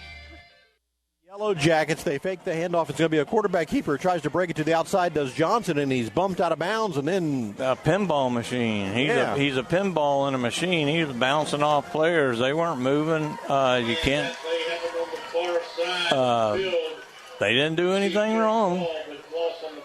Going to lose about 2. Be 2nd and 12 for the Yellow Jackets. Just burn that clock up. But they're at the Auburndale 40-yard line. Yeah, you got to keep the clock running here. Here's the snap. Johnson wants to throw. Nope. Up the middle he goes on a design quarterback draw. He slides. Good job. Right about the 32-yard line. He thought he had the first down. Going to be third down. You see how far back they're marking it? They start the slide. That's not. They're going to put it at the 35-yard line. Oh, my gosh. And another discussion, guys. Yep. Going to have a discussion here about where did he start the slide at, I guess. Yeah, they're going to bring the ball 2 yards up. There you go, Andy. That's better. Yep. Yeah. Put it down at the 33-yard line where it's going to be third down, and they're going to need about 4. Clock still runs. 4.5 minutes left in the ball game. Bartow in front, 18-16. 3 receivers on the near side of the field for the Jackets. Johnson in the shotgun, using every second of that clock. Still, now he'll look over to the sideline. It's the play call from the offensive coordinator. Here's the snap. Johnson wants to throw, turns, and throws back toward the end zone. Don't do it. And it's going to be way out of bounds. Incomplete. Out of bounds. And Johnson pass is intercepted out of bounds by the Bloodhounds. 3 stops the clock with 3:55. 4th down for Bartow. Bruce, if you punt it, you're not really gaining anything. If you try a field goal, that's good, and you miss, you'll put Auburndale at the 20. Yep, I would kick it, or go for it. I mean, their kicker, who's not a little guy, he's a big guy, but he's so. Something's wrong with him tonight because he's not hitting. Yeah, he's not on his game, and put him out there with that pressure. Jackets will leave the offense on the field on a 4th down and about 4. And everybody's moving, but on the wrong side. Bartow didn't have the snap count. They started running downfield. At the end of the third quarter, Lakeland Christian 41, George Jenkins 3. I like it. I like it a lot. So that'll back Bartow up by 5 yards, make it 4th down and 10 now. The ball spotted at the Auburndale 38-yard line. Now they punt it. And now Brock will come out there in punt formation.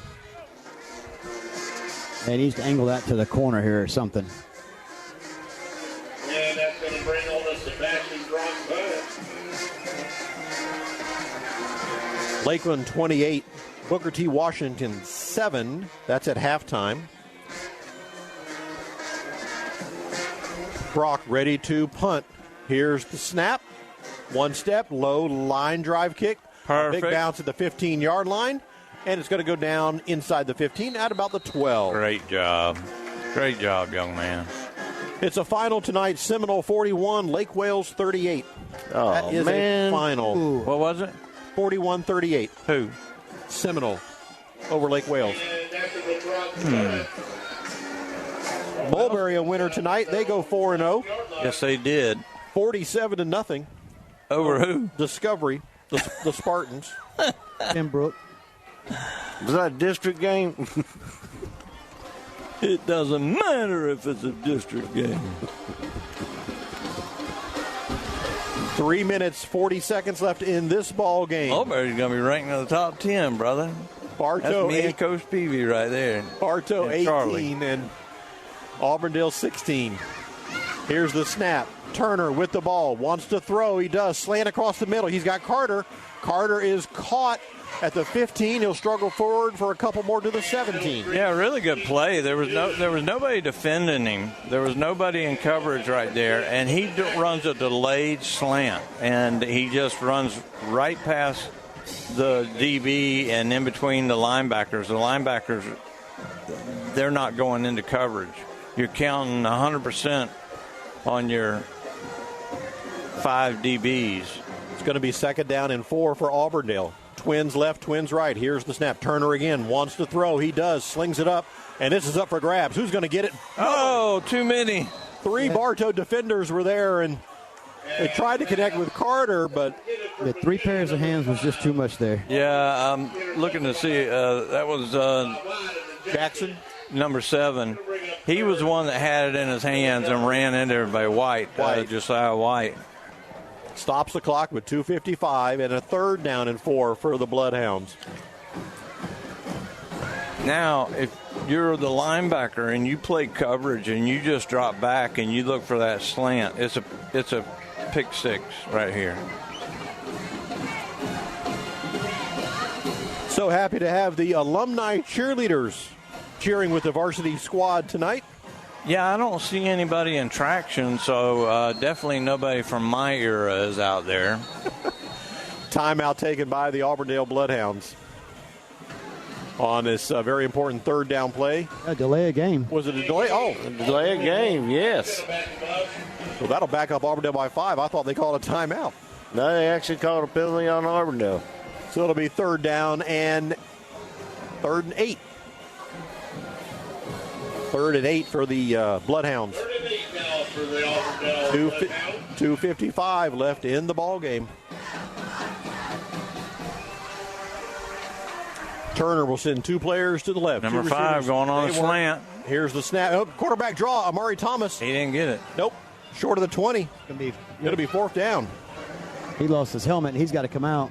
And Turner has to come out of there this time. He is hustled out of the backfield.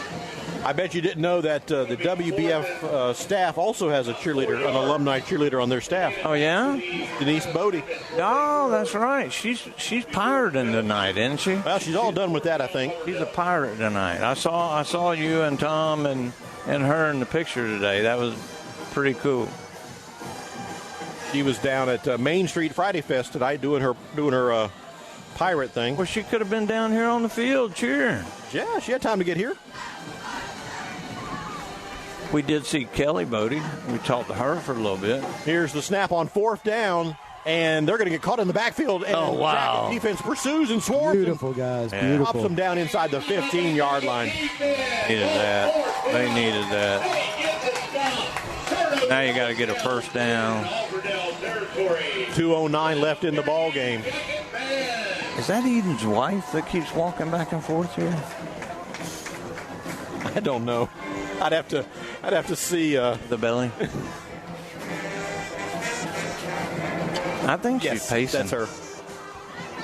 She's a pretty young lady. Yes. Oh, and she's very nice, very sweet. All right, so the Yellow Jackets will take over 1st and 10. About? Coach Eden's wife is the one that keeps pacing in front of us. Pacing back and forth like an expectant father. All right, so the Yellow Jackets have the ball, 1st and 10 at the Auburndale. Oh, right here? We know who you are. At the Auburndale 15-yard line. And again, a little discussion, a little delay with the referees. I think we're set now. Nothing wrong with supporting your husband and your team. She's all in, brother. Blake Johnson, the quarterback, calls for the ball. Handoff. Avis Brown Jr. Thomas on this one. Yeah, number 0 for Auburndale. He just came through the line untouched. Now, do they have all 3 timeouts? I believe they do. According to the scoreboard, everybody does. Going to lose about 4, so it's 2nd down 14 for Bartow. They didn't call a timeout, so I'm letting this clock run down until that ref starts waving his arm. When he puts his arm up in the air, then I would go into my account. Yeah, the deep Referee way in the back. There he goes. goes. You got 5 seconds. Gets everybody's attention. Blake does. Calls for the snap. Oh, they get Auburndale to jump. Auburndale jumped.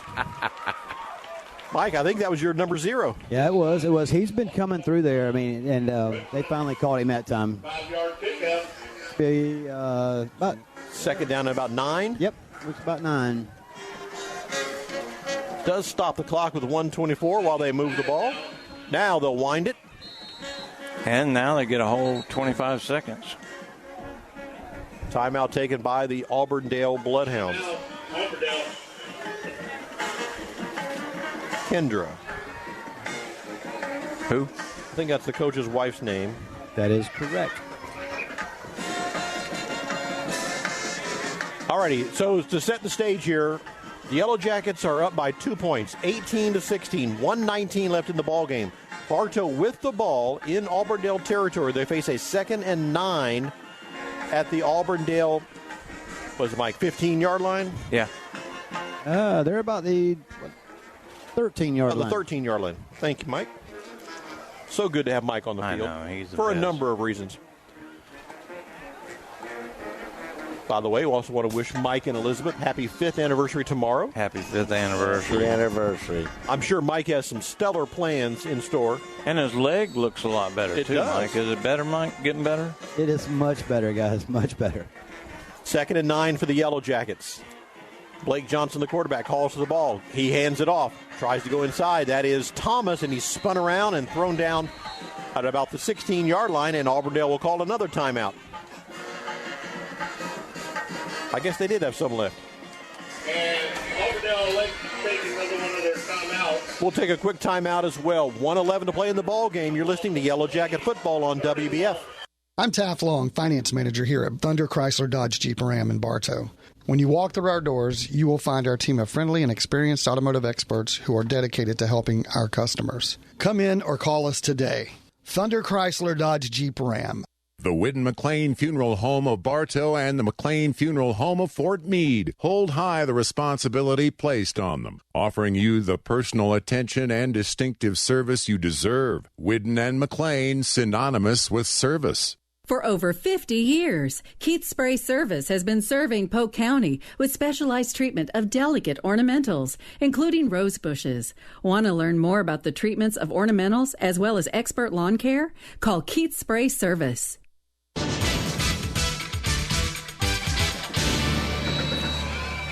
All righty, here we go. 3rd down and about 14 for the Yellow Jackets. Oh. Here's the snap.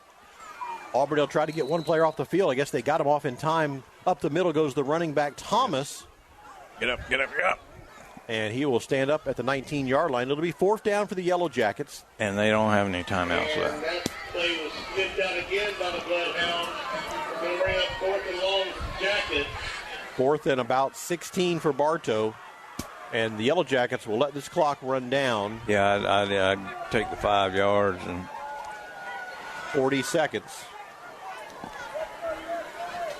Coach's wife, Kendra, was pacing up and down right in front of us. And we finally, during the timeout, we asked her, was she okay? And she says, this is too nervous for me. Yeah, you blew the whole situation for her. So she says she likes it when, like last week. Bartow will call a timeout with 20 seconds left in the ball game, facing a 4th down. Yep, she likes blowouts, so we're with her 100% there. I don't blame her. I like blowouts too. My favor. These things, these nail biters, man. We're right there. She doesn't have any idea what we go through up here. I mean, she's just a wife. I mean, we're up here. Unexpected mother. She doesn't know about pressure, right? Oh, man, are you kidding We have to me? deal with referees. Uh-oh. We're getting I know. We're getting the stink eye, the wicked eye. Slant. Well, Miss Kendra, she turned and looked at us and says, I don't like these tight games. I don't like these close games. So, all righty, here we go. 4th down. 20 seconds left in the ball game. Bartow has a 4th down at the Auburndale 19-yard line. Bruce, they kept the offense on the field. You take a knee and win the game. No. It'll stop the clock. Yep, stops the clock. Change of possession. So All right, here we go. Blake Johnson in the shotgun. 3 would run receivers around on the for a far minute. side. And they're going to hand it off. Up the middle goes Thomas, and he'll get to the 15-yard line. Now you got 5 seconds off of it. Now it's all up to the defense now, Yeah. guys. 14 seconds. And you can bet Auburndale's going to try to expose it again. Yeah, and I mean, you put 3 guys back deep. Don't let anybody get behind you. Prevent defense. Well, No. it's not so much that you have to play prevent. You just put 3 guys back, and then you play coverage in the middle. And you take away that slant. These linebackers can take away the slant. You don't blitz right here. You don't do anything.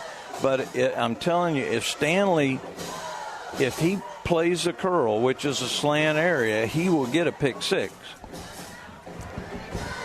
Auburndale with the ball, 1st and 10 at their own 15-yard line. But they're probably going, oh, he wants more time on the clock. What, 15 seconds? They put 1 16. second on the clock. 15. They want 15 seconds. It's hard to do with this clock. You know, this clock rumbles. They want 15. Okay, they got it. Timeout taken by the Yellow Jackets. Okay. Everybody good? As we approach 11 o'clock, this is WWBF Bartow, 77 degrees here at Bartow Memorial Stadium. My goodness. We had about an hour delay in getting this underway. And then about an hour with the referees. See if we can find some scores. We know Fort Meade lost tonight to Victory Christian. Lakeland looks like they're on the way to win. They're up 35-7. Lakeland Christian on the way to a win, 41-3. Who are they beating? They're beating George Jenkins. Oh, that's Bruce's favorite team. Seminole defeated the Lake Wales Highlanders tonight, 41-38. We all miss that one. Lake Gibson a winner tonight. They beat Lake Mineola 14-7. I think I got that one, didn't I? Mulberry a winner tonight over Discovery, 47-0. Mulberry undefeated on the year. All right, here we go. First down. Auburndale wants to throw. A lot of pressure. He's going to be sacked, and they sling it up, and a little Hail Mary is going to be caught at the 25-yard line. Now, he's going to be hurt. He's going to play hurt. They're going to stop the clock with 4 seconds. Now they stop it with 1. Well, he's got to come off the field. Yeah, the game's over. They got to wind the clock before he can snap it. That is Turner on the field. And we hope he's not hurt. Absolutely. He did throw it awkwardly as he was going down. He didn't manage to release the ball. And it was caught at the 25-yard line. It'll be 2nd and 9. There is 1 second on the scoreboard, and medical staff is attending now to Turner at the 15-yard line. They ain't in a real big hurry to get out there. And Coach Eden will also. Well, that was his player last year. Sure was. He is on his feet. That's a final now, too, by the way. Lakeland Christian 41, George Jenkins 3, just went final. And now they got to bring in another quarterback. And you just got to keep it in front of you and make sure you make the tackle. That's all you got to do right here. Now, Bruce, does Auburndale need to be at the line? Because once the... Yeah, matter of fact, they do, because they will run this clock. When the ball is ready for play.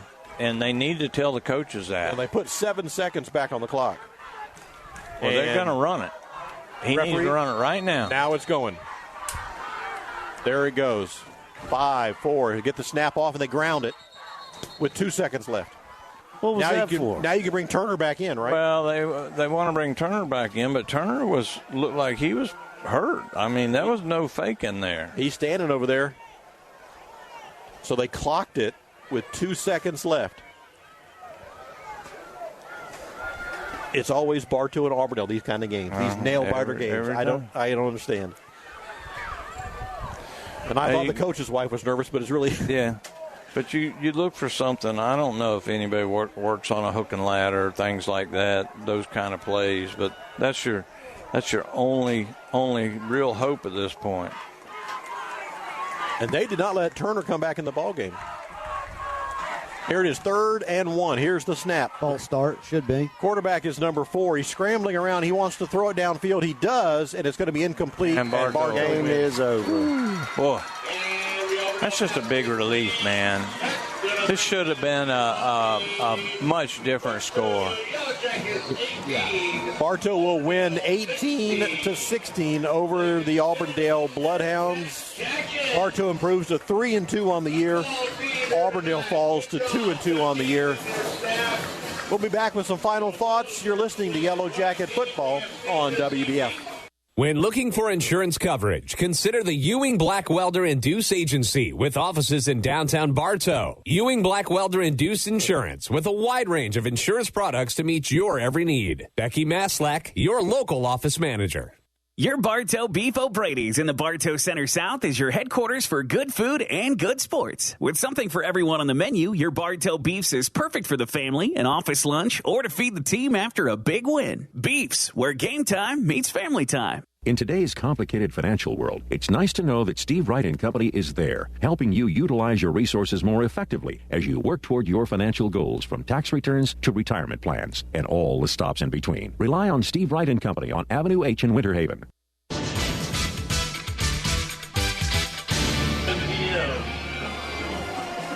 Welcome back to Bartow Memorial Stadium, where the Yellow Jackets have defeated the Auburndale Bloodhounds tonight 18-16 in another nail-biter between these two ball teams. Players are shaking hands at midfield. And, boy, exciting ball game. Exciting. I don't know if it had to be. No, it didn't. And here's the good thing. The offense played pretty good football tonight. The defense in the first half played lights out. Hey, guys, let me interrupt you there. I'm going to let Coach get a quick interview with Coach Eden so he can get with his team. Coach, listen, my fingernails are already short enough, all right? We don't like these nail biters like this. Hey, I do, because this is what you need. You need to face quality opponents. You need to get your butt whooped a little bit week 1. You need to go on the road against a top 40 opponent in the state. You need to learn how to win as a young team. And now they show you, hey, we put a game together. We didn't turn the ball over on offense. I mean, the fumble, the whistle blew, inadvertent, should have been dead, doesn't matter now. But at the end of the day, they still weren't perfect, but dang it, we're getting closer. And that's why they won this ballgame, because they're learning how to perfect the process. Absolutely. And those games like this build character in these guys. They show that they can still pull together as a team. That defense was amazing tonight. The defense they made 2 big stands down here in the end zone. They always do. They're amazing. They're continuing to get better. Offense continuing to get better. I'm just so proud of my guys. Go Jackets. I want to get with them with the alma mater. Thanks a lot, Coach. What's up, man, bro? How you doing? Thank you, Mike. I appreciate it. Hey, Coach. Everything going Mr. Lawson. Coach Principal here as they sing the alma mater. Thank you, Mike. I appreciate Coach Eden taking time with us. How you doing, Coach? All right, man. We get to see Ambrose Young came up to say hello, and his beautiful daughter. But listen, he said it in a nutshell. I mean, when the game's over and you win these games, I mean, he's down there preaching right now to number 7. And that's what it's all about. And you win these games, and it's all about the pressure. It's all about this. It's all about that. It's all about getting better and all that. You lose these games, on the other hand, they terrorize you. And but the defense played lights out in the first half. Offense played great in the first half. Second half was just a bunch of mumbo jumbo, really, because offense couldn't get a whole lot going. They had the one big run, but the officiating, once again, just it's absurd how horrible the officials are, and it's not 100% against us. Don't get me wrong; it's just bad officiating. So I'm not sitting up here crying like a baby. I'm saying they're just bad. And they got to get better. You're paying these guys a lot of money to officiate a game, and they should be better than this. But I'm going to stop my chant and say a win is a win. Yep. And we're 3-2 now. 3-2. And this Coach Eden and his coaching staff, I love that young man, and I'm excited about him, and I'm excited about this football team just getting better. Next week, we open up district competition, and Coach Eden kind of hitting his stride here with his ball club. Yeah, the Bloomingdale Bulls will be in Bartow next week to open up district competition. I think it's also homecoming next weekend as well. So, and that's a huge football team wearing white tonight. Auburndale, yeah. Well, Mike. Yes, sir. You still down? We appreciate you. And happy anniversary, my friend. Thank Honestly, you guys. From all of us, we love you and Elizabeth to death. Wish you a very happy anniversary tomorrow. And just take care. Andy, as always. Good night. Good night. Bruce. Good night. Thank you. And good night to everybody. Thank you to Bartow High School for their help in the broadcast tonight. We'll join you next Friday night, 7 o'clock, when the Bartow Yellow Jackets will entertain the Bloomingdale Bulls. For Bruce and Mike and Andy, I'm Jeff. Good night, everybody. Tonight's broadcast of Bartow Yellow Jacket Football on WBF was brought to you by Kelly Buick GMC of Bartow. With high-quality vehicles and services, we look forward to living up to our reputation. Evolve Professional Landscape Management, offering full residential and commercial landscaping services. By Spath Jewelers of Bartow and Valrico, providing all your jewelry needs with sparkling customer service. Budget You Pull It of Bartow, the parts you need when you need them. By Ewing Blackwelder and Deuce Insurance, helping you protect what matters most. S.R. Wright and Company in Winter Haven, your certified public accountants. By Keith's Spray Service of Bartow, taking care of your lawn and garden for over 50 years. Citrus Air Conditioners of Bartow, such great care it must be Citrus Air. By Whidden McLean Funeral Home, our family serving yours with integrity and compassion since 1925. Beef O'Brady's Sports Pub in the Bartow Center South. Good food, good sports. By the Vintage Warehouse of Bartow, your furniture and decoration heaven, located at the Public Shopping Center. Carla Meeks, real estate on your side from start to finish with experienced realtor services. And by Bartow Ford, we're different, and we prove it. Bartow Yellow Jacket Football is a special presentation of WBF Sports.